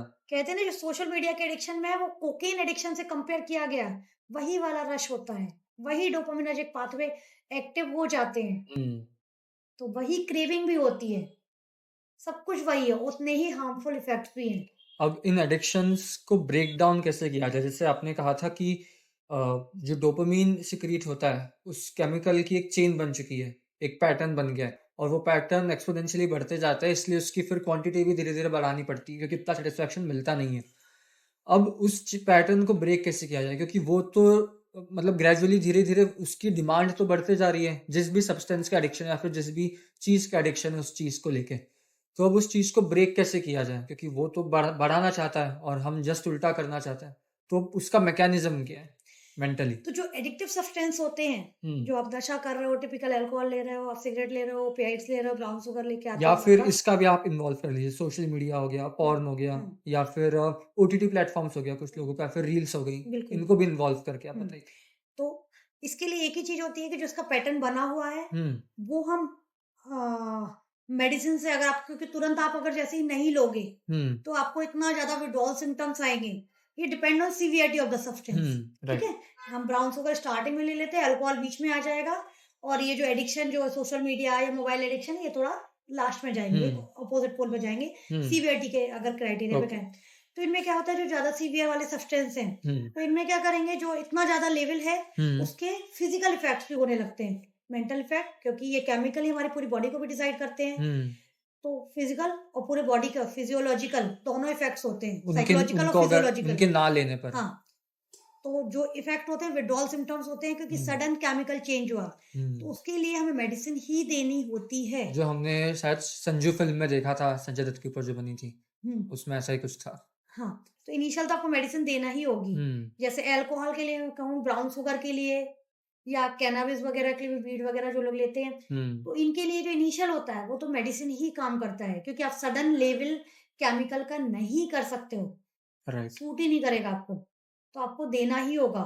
जैसे अल्कोहल में बहुत ज़्यादा गाबा, ग्लूटामेट इनका एक बैलेंस हो जाता है, तो आपको देना ही है, बस अब वो मेडिसिन्स के थ्रू देना वो है। मेडिसिन है। तो उतने टाइम हम क्या करते हैं, हम कुछ मेडिसिन्स देते हैं, जो मेडिसिन्स देते हैं, उनके वर्क इस टाइप से होते हैं। कुछ मेडिसिन्स होती हैं जो स्टार्टिंग में सिम्प्टोमेटिक, इसके 2 फेज़ में ट्रीटमेंट देते हैं। First okay. फेज़ में होता है एक्यूट, जो डिटॉक्सिफिकेशन होता है। हुँ, सेकंड फेज़ में फिर मेंटेनेंस ट्रीटमेंट होता है। तो जो डिटॉक्सिफिकेशन फेज़ में होता है, उसमें हम कुछ स्टार्टिंग में ऐसे केमिकल देते हैं, जो पहला आपके जो सिम्पटम्स आ रहे हैं विथड्रॉल, उनको रिलीफ हो जाए। सेकंड, कुछ अलग-अलग सब्सटेंस के अलग-अलग मैकेनिज़्म होते हैं। कुछ में ऐसे सब्सटेंस दिए जाते हैं जो स्टार्टिंग में उनको मिमिक करते हैं, हुँ। ताकि आपका जो केमिकल है, उसको मिमिक करेगा, जिसकी वजह से आपको विथड्रॉल सिम्पटम सिम्पटम्स नहीं नहीं आए। होंगे। और उसका क्राइटेरिया होता है कि इतने टाइम पर हमको इस टाइप से टेपर ऑफ भी करना होता कम है। करना है फिर इसको यस, धीरे-धीरे।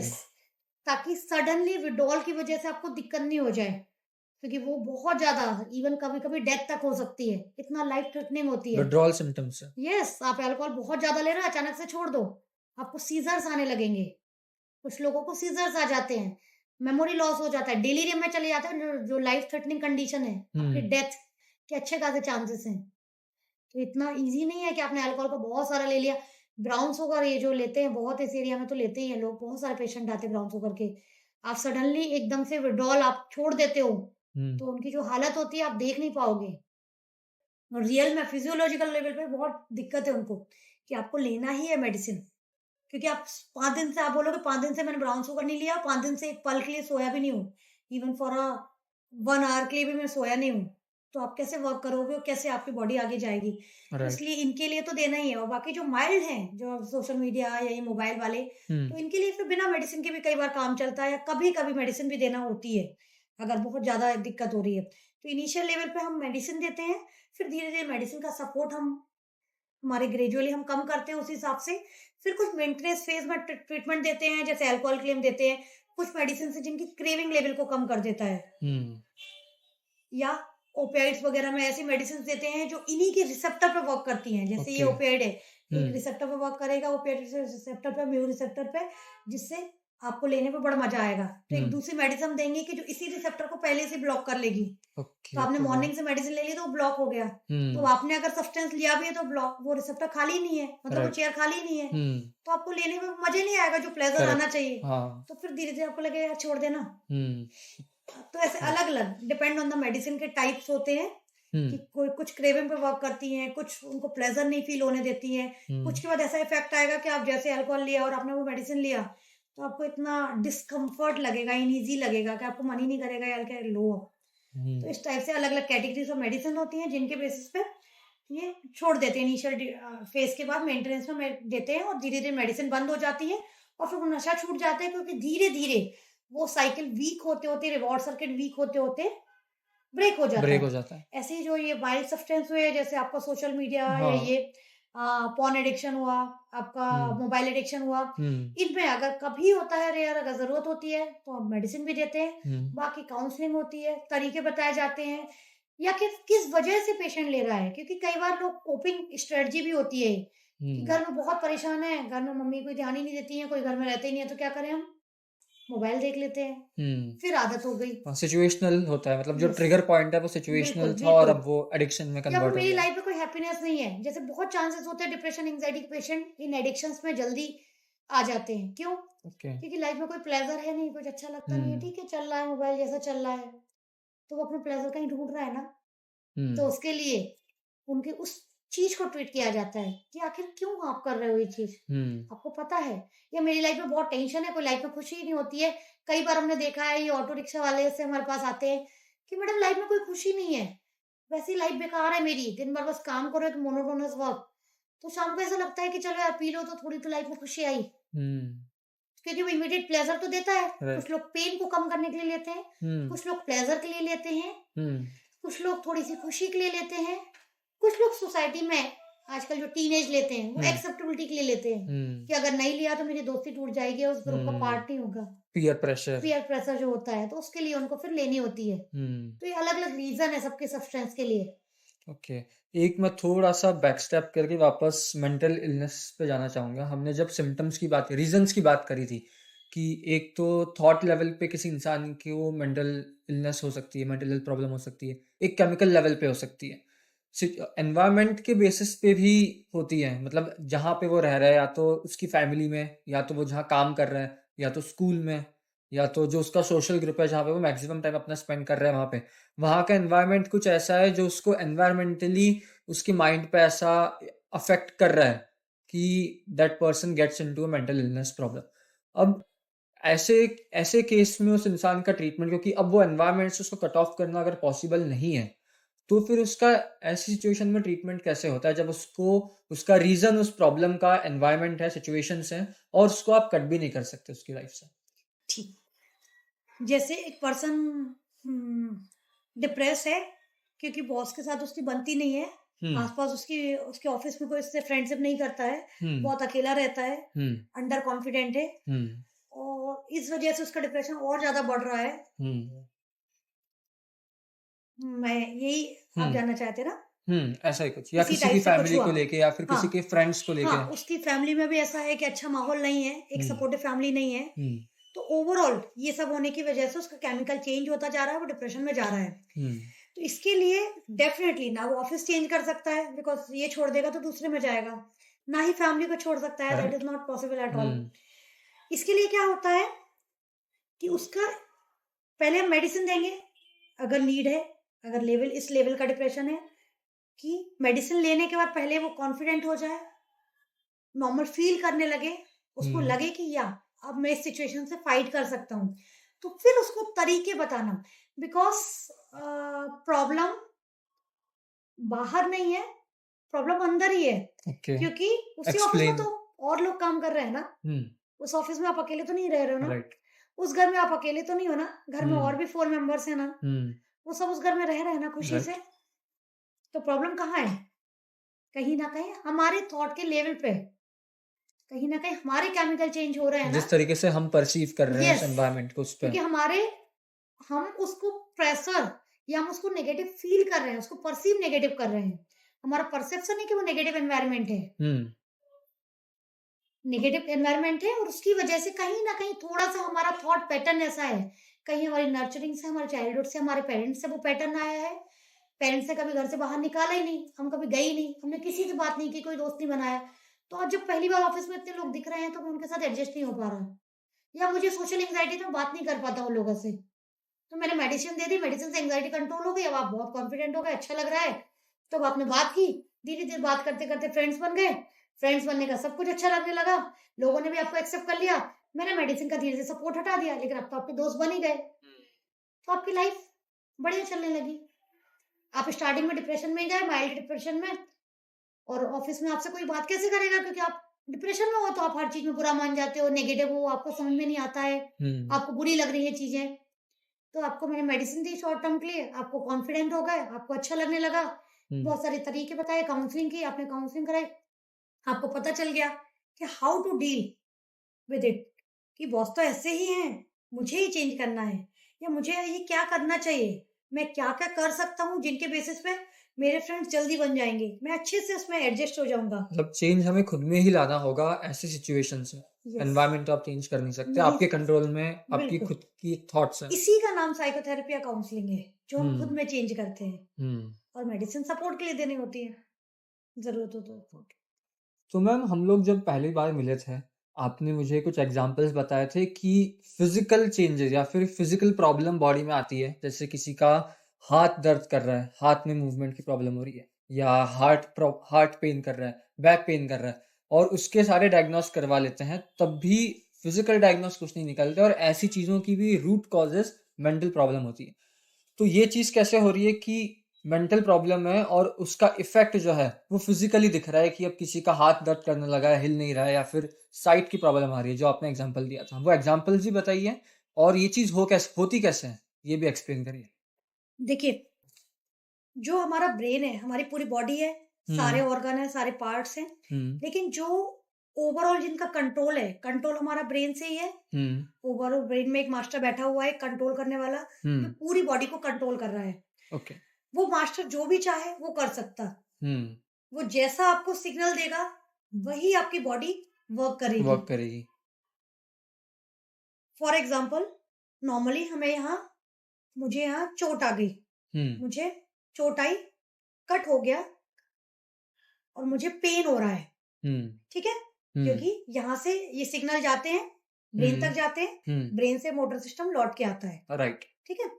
तो जो यहाँ से सिग्नल गया, और मैंने कहा मुझे पेन हो रहा है। हुँ, लेकिन अगर रियल में मुझे यहाँ कुछ कट नहीं हुआ, मुझे कुछ भी नहीं है, लेकिन तब भी मेरा ब्रेन ऐसे सिग्नल दे रहा है कि मुझे यहाँ कुछ है, ये पेन हो रहा है, तो मुझे फ़ील वही पेन होगा जो उस पर्सन को हो रहा है जिसको रियल में पेन है, एक्चुअल में लगी है। और मुझे भी वही पेन होगा, रियल पेन जैसा ही होगा। हुँ, ऐसा नहीं है कि उसका कुछ पैटर्न है, 100% सेम होगा।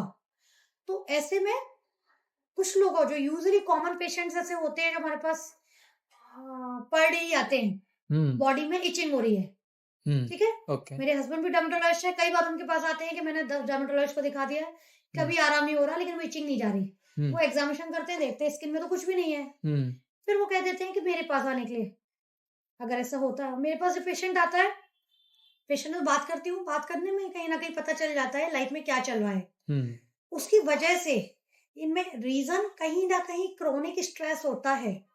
क्रॉनिक हाँ, स्ट्रेस। यूजुअली पेशेंट को नहीं पता होता, पेशेंट की अवेयरनेस नहीं होती, वो ऐसा स्ट्रेस होता है। मतलब हुँ, आपकी लाइफ़ में ही ऐसा है। कई मैक्सिमम पेशेंट को यही कहना होता है कि नहीं, नहीं, कोई ठीक नहीं है, सब ठीक है, इतना तो चल रहा है। हुँ, लेकिन हम अपने लेवल पे देख लेते हैं कि हाँ, ये तो कहीं न कहीं प्रॉब्लम है, लाइफ़ ऐसी है, वो होता है। तो उसकी वजह से जो केमिकल चेंजेस होते हैं, और वो केमिकल जो चेंज हुआ, और आप ऐसे एनवायरनमेंट में हो कि आप एक्सप्रेस नहीं कर पा रहे हो। मैं बहुत टाइम से परेशान हूँ, लेकिन मैं एक्सप्रेस नहीं कर पाऊँ। बहुत कॉमनली मैंने देखा है, शादी के कुछ टाइम बाद, शादी के 1 ईयर के बाद, 2 इयर्स के बाद लोगों को, बहुत फीमेल्स को बहुत कॉमनली होता है। हुँ, बिकॉज़ उनके पास वो माहौल नहीं होता जहाँ वो अपनी प्रॉब्लम को एक्सप्रेस कर सकें। हुँ, वो मन की बात मन में रखती जाती हैं। उनको रहता है कि मुझे टॉलरेट करना है, and I have to adjust in this environment, hmm, सबको एक्सेप्ट करना है। मैं हुँ, एक्सेप्ट नहीं कर पा रही हूँ, तब बट भी एक्सेप्ट करना है। हाँ, क्या होगा? कई बार फीमेल्स आती हैं जिनको वॉमिटिंग हो रही है। मैंने एक पेशेंट देखी थी जिनको इतनी वॉमिटिंग हो रही है कि दिन और रात वो कितनी भी ऑर्डिनेंसेटोन, डोम्पेरेडोन ले रही हैं, बट वॉमिटिंग रुक नहीं रही थी। बट एक टैबलेट, मुझे याद है कि मैंने फर्स्ट डे दी, और नेक्स्ट डे मॉर्निंग में पेशेंट आ गया कि हाँ, पूरी वॉमिटिंग रुक गई। एक सिंगल टैबलेट जो सिर्फ माइंड के लिए दी थी। ठीक है? वॉमिटिंग आ रही है, इचिंग हो रही है, बॉडी पे कीड़े चल रहे हैं, बहुत कॉमनली। मुझे हुँ, ऐसा फ़ील हो रहा है कीड़े चल रहे हैं। देखिए, आपको दिख रहे हैं डॉक्टर से कीड़े दिख रहे हैं। हुँ, मुझे उन्हें तो दिखते भी हैं कई बार। ओके, उनको फ़ील होता है, इतना ज़्यादा फ़ील होता है कि उनको लगता है देखिए यहाँ से आ रहे हैं कीड़े। हुँ, छोटे-छोटे व्हाइट कलर के कीड़े मुझे किसी टाइप से, या बहुत ज़्यादा इचिंग हो रही है, या मुझे कोई पैर में कुछ खिंचाव है, कुछ ऐसा लग रहा है, या मुझे पेन्स हो रहे हैं। जैसे एक लड़की थी जब मैं भोपाल एम्स में थी, 10-15 साल की लड़की थी, 10-12 साल की, और सीवियर एब्डोमिनल पेन के साथ वो आई थी। और अगेन एंड अगेन पीडियाट्रिशियन ने मुझे कॉल दिया कि इसको बार-बार ऐसा पेन होता है एब्डोमिनल, लेकिन सीवियर पेन होता है और ये सीवियर बहुत पेट परेशान होती दर्द। है। हाँ, इतना ही पेट दर्द होता है उसको जैसे नॉर्मल किसी को पेन हो रहा हो, वो चिल्ला रहा हो। हुँ, छोटी-सी बच्ची ऐसी लेट के चिल्लाती थी, स्कूल नहीं जा पाती थी 3-3 4-4 दिन और हुँ, लगातार रोती रहती थी और कई दिनों तक उसका पेन रहता था। तो फिर जब मैंने देखा तो पता चला कि वो सिर्फ़ वही था, सिर्फ़ साइकोलॉजिकल था। देखा तो स्ट्रेस। उसका यस, 12, 13, 14 साल के बच्चों में भी स्ट्रेस होता है, उनकी भी एक पूरी स्कूल लाइफ़ होती है, पूरी हुँ, दुनिया होती है। हुँ, बड़े लोगों को लगता है कि उनकी क्या लाइफ़, हुँ, ठीक है? तुम्हें किस चीज़ का टेंशन, खाना-पीना, सोना सब तो दे रहा है, पैसा दे रहा है बहुत ज़रूरी। हुँ, तो हुँ, अदर टॉपिक है। तो इसमें तो उसको जब देखा तो उसको मेडिसिन दिया, तो हुँ, उसका पूरा पेन बंद हो गया और उसको जो पेन के अटैक्स आते थे फ्रीक्वेंटली, वो भी सारे अटैक्स बंद हो गए। तो कई बार पेन होता है, बच्चों में कॉमनली पेन होता है। और इसके अलावा ऐसे केस था है जिसमें उसका हाथ बंद हो गया था। 3 साल से वो लेडी हाथ नहीं उठा पा रही थी। मतलब फ्रीज़ हो गया था। यस, बिल्कुल फ्रीज़ हो गया था, ऐसा पकड़ के घूमती थी, सारे इन्वेस्टिगेशन सभी ने करा लिया, कुछ भी नहीं आ रहा था। वो घर का एक काम नहीं कर पाती थी, ऐसे बस कहती थी मैं कैसे करूँ? और मुझे याद है मेरे सामने जब वो फर्स्ट टाइम आई थी बैठे-बैठे और 30 मिनट जो मैंने उससे बात की थी ना, हुँ, उसमें वो 10 बार तो बेहोश हो गई थी। बात करूँ वो कुछ भी टॉपिक हो तो बेहोश हो जाए और फिर वो उठ के बैठे, फिर उसको पानी-वानी पिलाओ, वो ठीक होके बैठे। तो इतना बार उसको बेहोश हो रही थी, हाथ तो काम कर ही नहीं रहा था सालों से और धीरे-धीरे बेहोश होना उन्होंने बताया था कि फॉर फ्यू मंथ्स अभी बेहोश भी हो रही है, हाथ तो इसका सालों हो गए जो काम नहीं कर रहा है और हमें लगता है इसको ऐसे ही ज़िंदगी भर रखना पड़ेगा। लेकिन हमने जब बात की, ठीक किया, देखा तो वो तो पूरी ठीक हो गई। 1 महीने में उसका हाथ भी काम करने लगा, सब काम कर रही, बेहोशी बंद हो गई। वो बढ़िया से हमने उसको भेजा। तो रीज़न क्या था इसका? उसका रीज़न था जो उसकी अभी मुझे याद है, उसने बताया था कि उसके घर में उस वो अपनी मदर इन लॉ के साथ बहुत अच्छे से रह रही थी, काम कर रही थी, लेकिन कुछ टाइम पहले ही उसके ब्रदर इन लॉ की मैरिज हुई, उसकी देवरानी आई। वो कुछ काम नहीं करती थी, जिसकी वजह से उसको बहुत अजीब लगता था। उसको लगता था कि मेरे से भी ज़्यादा मेरी मदर इन लॉ, मेरी सासू माँ जो बहुत जिनसे वो अटैच थी, हुँ, उनके ऊपर बहुत लोड आ रहा है ओके। और ये चीज़ उसको बिल्कुल भी टॉलरेट नहीं हो रही थी। धीरे-धीरे करके उसका एक हैंड भी बंद हो गया, वो भी काम नहीं कर पाती थी। मतलब स्ट्रेस की वज़ह से ही यस, मेनली। कांस्टेंट वो स्ट्रेस ही था और हर किस कहीं न कहीं स्ट्रेस मिलता है या फिर कई लोगों को मैंने देखा है एक पेशेंट थे जिनको आई काम नहीं कर रही थी, उनको लगता था मुझे दिख नहीं रहा है, तो वो ऐसा लगता था ऑफ़िस ही कि नहीं जा दिख नहीं रहा है। हाँ, ऑफ़िस में मैंने उनको चलवा के देखा, मुझे याद है मैंने कहा कि आप इतना सा वॉक कीजिए और बीच में हमने कुछ एक सामान भी रख दिया था, छोटा-सा स्टूल रख दिया था, तो वॉक किया तो वो प्रॉपर्ली साइड से निकल गए थे। बट इट इज़ नॉट मैलिंगरिंग, वो जानबूझ के नहीं कर रहा है, ये सारा सबकॉन्शियस लेवल पे हो रहा है। आपके सबकॉन्शियस लेवल पे स्ट्रेस है, लेकिन आपके हिसाब से मैं ठीक हूँ, मेरी लाइफ़ में कोई स्ट्रेस नहीं है। हुँ, कॉन्शियस लेवल पे कोई स्ट्रेस फ़ील नहीं हो रहा है, ठीक लग रहा है, आप काम कर रहे हो, हुँ, इसलिए आपके हिसाब से मुझे कोई टेंशन नहीं है। लेकिन हुँ, आपके सबकॉन्शियस में आपने जो स्ट्रेस है, उसके बाद किसी रीज़न से आपकी आँखों में दिखना बंद हो गया और आपको लग रहा है कि मुझे दिख नहीं रहा है या आपको सुनाई नहीं दे रहा है या मुझे बार-बार वॉमिटिंग हो रही है, मुझे पेट दर्द हो रहा है, मैं चल नहीं पा रही हूँ। कई लोग ऐसे भी पेशेंट देखे जिनको चलने में दिक्कत हो रही है, मैं चल नहीं पा रहा हूँ ढंग कभी-कभी से। वहम भी होता है क्या ये कि नहीं, इसको वहम नहीं एक्चुअल कहेंगे, में हो रहा है ये स्ट्रेस की वज़ह से? एक्चुअल में हो रहा है, उसको एक्चुअल में उतना ही फ़ील हो रहा है। अभी एक पेशेंट है जिनको 5 साल से उन्होंने घर में एक रोटी नहीं बनाई है। एक हाउसवाइफ़ के लिए अगर रोटी नहीं बनाना, तो मेरे हिसाब से उसकी लाइफ़ तो कुछ भी नहीं है। उसके घर के उसके बच्चे, उसके 2 बच्चे, उसके हस्बैंड, उसके घर में पास में एक आंटी रहती हैं, उन्हीं के रिलेटिव ही हैं, उनसे खाना ले-ले के खाते हैं या कभी जितना बना ले तो बना ले, वरना वहाँ से लेके उनके घर में उनकी ही कोई सिस्टर रिलेटिव है क्लोज़, उनसे ले-ले के खाना खा रहे हैं। उनके घर में खाना नहीं बनता है। वो लेडी दिन भर कुछ नहीं करती, बस दिन भर बैठ के कहीं उसे लगता है सुबह से वॉमिटिंग होने लगी, तो उसको लगता है हाथों में बहुत पसीना आ रहा है, फिर उसको लगता है कि मुझे ऐसे बेल्चिंग हो रही है, ऐसे उबके जैसे आ रहे हैं, फिर उसको लगता है कि अब गर्दन में दर्द होने लगा।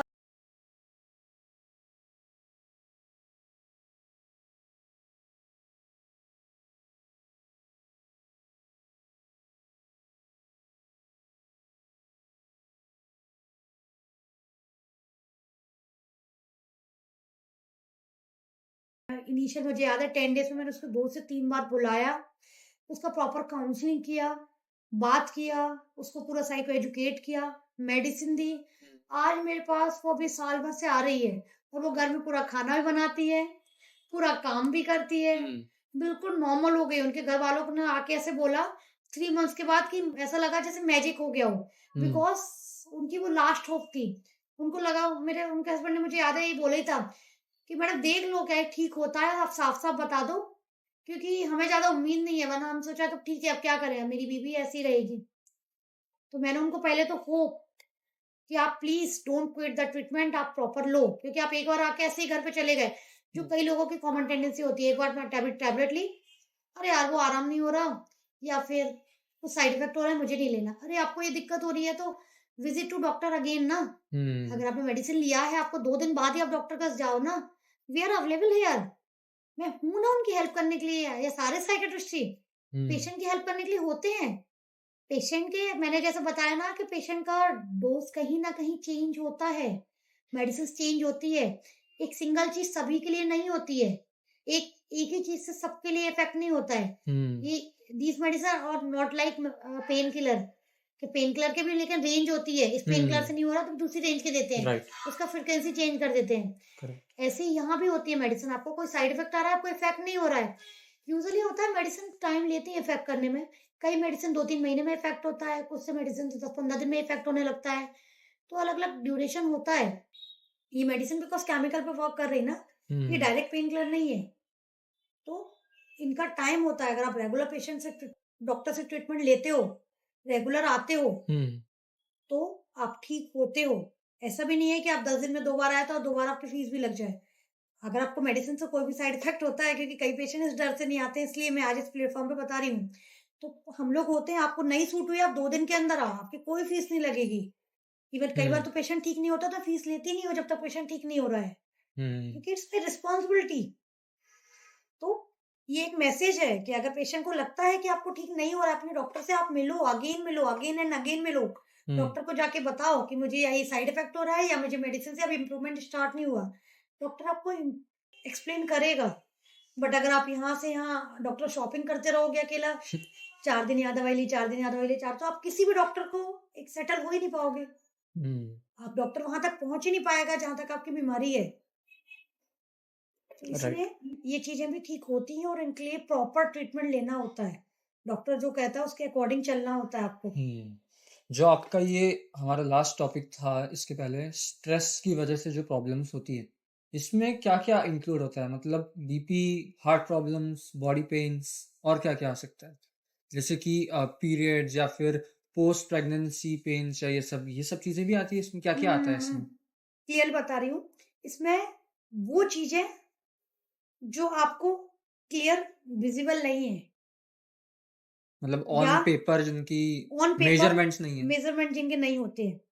जैसे आप कहो कि मेरा हाथ काम नहीं कर रहा है, तो ओके। उसके रीजन ठीक है, डॉक्टर जाएगा, डॉक्टर एक बार फ्रैक्चर देखेगा, कहेगा फ्रैक्चर तो नहीं है, लेकिन दूसरे रीजन से भी आपका हैंड ऐसा हो सकता है ना। तो ये चीजें होती हैं, आपका एब्डोमेन पेन हो रहा है, आपकी बॉडी पे कुछ चल रहा है, आपको कोई सेंस फील हो रहा है, आपने कहा मुझे नहीं दिखाई दे रहा है, मुझे नहीं सुनाई दे रहा है, ये चीजें ज्यादा आती हैं। हाँ, या मुझे पेन्स बहुत कॉमनली आते हैं, पेन्स हो रहा है, मुझे नेक पेन हो रहा है, मुझे बॉडी पेन हो रहा है।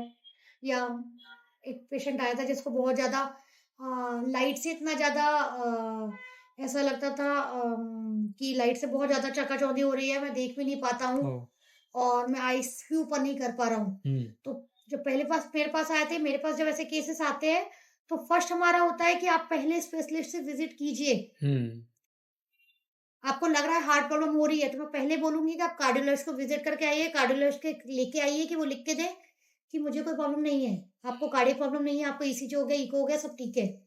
आपने कहा आइस में मुझे ऐसा हो रहा है, मुझे बहुत चकाचौंधी हो रही है, मुझे ऐसा लग रहा है कि मैं ब्लिंक करने में दिक्कत हो रही है, कुछ भी ऐसा, तो मैं पहले बोलूंगी जाओ, आप पहले एक ऑप्थेल्मोलॉजिस्ट के पास जाइए, विजिट कीजिए, वो आपको लिख के दे देंगे, मैं उनसे बात भी कर लूंगी कि या इनको कुछ नहीं है, या वो लिख के दे देंगे नो एब्नॉर्मलिटी डिटेक्टेड।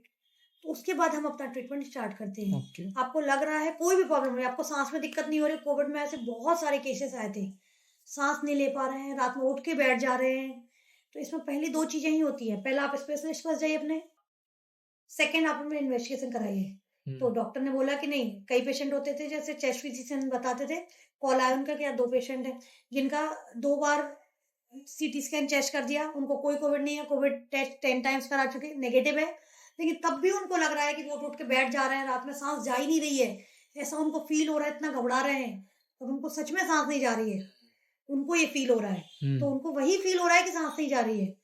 तो मेडिसिन दी, नेक्स्ट डे से सांस भी जाने लगी, अच्छे से सो रहे हैं, अच्छे से काम कर रहे हैं। और ये जो प्रॉब्लम है ये मेंटल प्रॉब्लम थी, या मतलब वो मेंटल प्रॉब्लम मेंटली थी, हो रहा वो था ऐसा। आपके ब्रेन से सिग्नल जा रहा था क्योंकि आप दिन रात टीवी पे देख रहे थे कि कोविड हुआ है, लोगों को सांस नहीं जा रही है, लोगों को कोविड हो रहा है, तो वो माइंड में ऐसा तो पैटर्न क्रिएट कर लिया। माइंड में जो स्ट्रेस बढ़ा, हम्म वो स्ट्रेस आपके फिजिकल फॉर्म में, मतलब आपके जो ब्रेन का स्ट्रेस होता है, आपके माइंड का जो होता है, वो आपके बॉडी के किसी भी सिम्टम के फॉर्म में आ सकता है। बस उसके 2 ही क्राइटेरिया हैं, पहला आप अपने स्पेशलिस्ट के पास जाइए, सेकंड अपने इन्वेस्टिगेशन कराइए।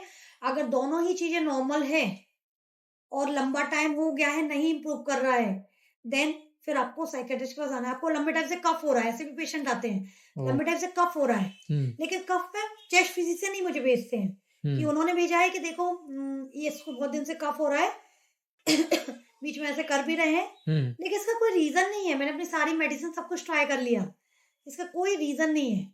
ये भी मेंटली हो रहा है, यस, ये भी मेंटली हो रहा है, और स्ट्रेस, मेडिसिन दिया तो उसका कफ चला गया, तो ये भी स्ट्रेस का ही। ये भी स्ट्रेस का ही फॉर्म है। वो चीजें जो विजिबल तो हो रही हैं, लेकिन उसका एक्सप्लेनेबल नहीं है, हाँ, मेजरेबल भी नहीं है। मेजरेबल भी नहीं है, और दिख भी रहा है तो एक्सप्लेन नहीं कर पा रहे हैं। डॉक्टर कह रहे हैं कि इसका कोई एक्सप्लेनेशन नहीं है, आपको ठीक है। फ्रिक्वेंटली आपने देखा होगा जिनका पेट खराब होता रहता है, इरिटेबल बॉवल सिंड्रोम होते हैं, तो वो सारी चीजें इसके अंदर आती हैं। मतलब इतनी सब सोमेटाइजेशन, चीजें। डिसोसिएशन, इनके अलग अलग नाम होते हैं, जिनमें आपका जो स्ट्रेस होता है, आपके स्ट्रेस की वजह से आपको ही सिम्टम्स आते रहते हैं। या कई लोगों को होता है कि मुझे कोई बड़ी बीमारी हो गई है, सारे डॉक्टर कहेंगे कुछ नहीं है, वो दूसरे डॉक्टर के यहाँ जाएंगे, दूसरे हॉस्पिटल में जाएंगे, एडमिट हो जाएंगे, सारे इन्वेस्टिगेशन कराएंगे, डॉक्टर कहेगा कुछ भी नहीं है, थोड़े दिन ठीक लगा, फिर कुछ दिन में लगा नहीं यार मुझे कोई बड़ी बीमारी हो रही है, डॉक्टर पकड़ नहीं पा रहा, फिर वो थर्ड हॉस्पिटल में जाएंगे, वो डॉक्टर शॉपिंग करते रहेंगे, फाइनली कहीं से कोई डॉक्टर उनको यहाँ भेज देगा, तब उनके वो सिम्टम चले जाएंगे, उनका ये जो साइकिल चल रही थी ये ब्रेक हो जाएगी। इसको हाइपोकॉन्ड्रियासिस कहते हैं। ओके, ये लगना कि मुझे हमको कुछ है, खुद को मुझे कोई कुछ बड़ी है, बीमारी है, कोई बीमारी है। मुझे कुछ हो गई है। राइट, काफी वास्ट डिस्कशन है ये इन टॉपिक्स पे, और हमको अभी एक बहुत इम्पोर्टेंट टॉपिक टच करना है जो साइकाट्री डिजीजेस को लेके और भूत बाधा, घोस्ट और उसके आसपास की बीमारियों को लेके, जिसके ऊपर आपका स्टेटमेंट था कि एक्चुअली भूत बाधा या फिर भूत जैसा या फिर नेगेटिव एनर्जीज का इन्फ्लुएंस जैसा इतना कुछ होता नहीं है, एक्चुअली वो सारी चीज़ें साइकाट्री की डिजीजेज हैं। बट इसके ऊपर का कन्वर्सेशन हम अभी तो नहीं कर सकते, तो अभी हम इस वाले कन्वर्सेशन को यहीं स्टॉप करते हैं और उसको हम वापस से कंटिन्यू करेंगे एक नए स्टार्ट से, एक नए सेगमेंट से।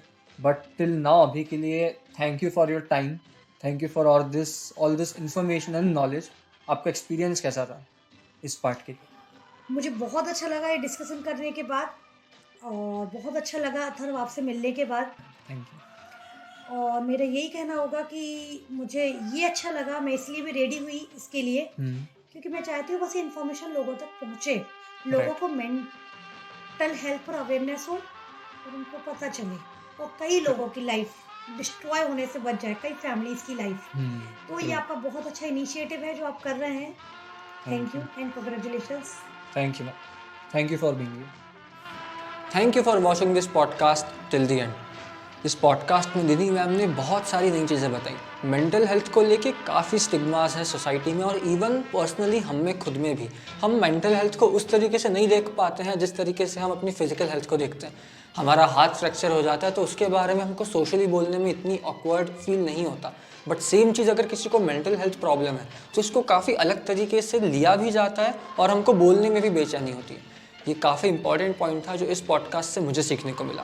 What was your learning and what was your experience in this podcast, comment section में बताइए। And one more thing, this is just part 1 of our conversation with doctor Nidhi Jain. हमने इसके अलावा एक पार्ट 2 भी रिकॉर्ड किया है with the same guest where we have talked about ghosts and paranormal activities की कैसे भूत बाधा, जिसकी जनरल लैंग्वेज में बात होती है सोसाइटी में, वो एक्चुअली कोई भूत बाधा नहीं बट मैम के अकॉर्डिंग एक बीमारी है, एक साइकेट्रिक बीमारी है। बट इसमें भी काफ़ी सारी ब्रांचेस है, काफ़ी सारी डिटेल्स है, काफ़ी डेप्थ है। तो इस चीज़ को और अच्छे से समझने के लिए हमारे चैनल को सब्सक्राइब करिए और इस पॉडकास्ट का पार्ट 2 देखना मत मिस करिए। Thank you, see you in the next week.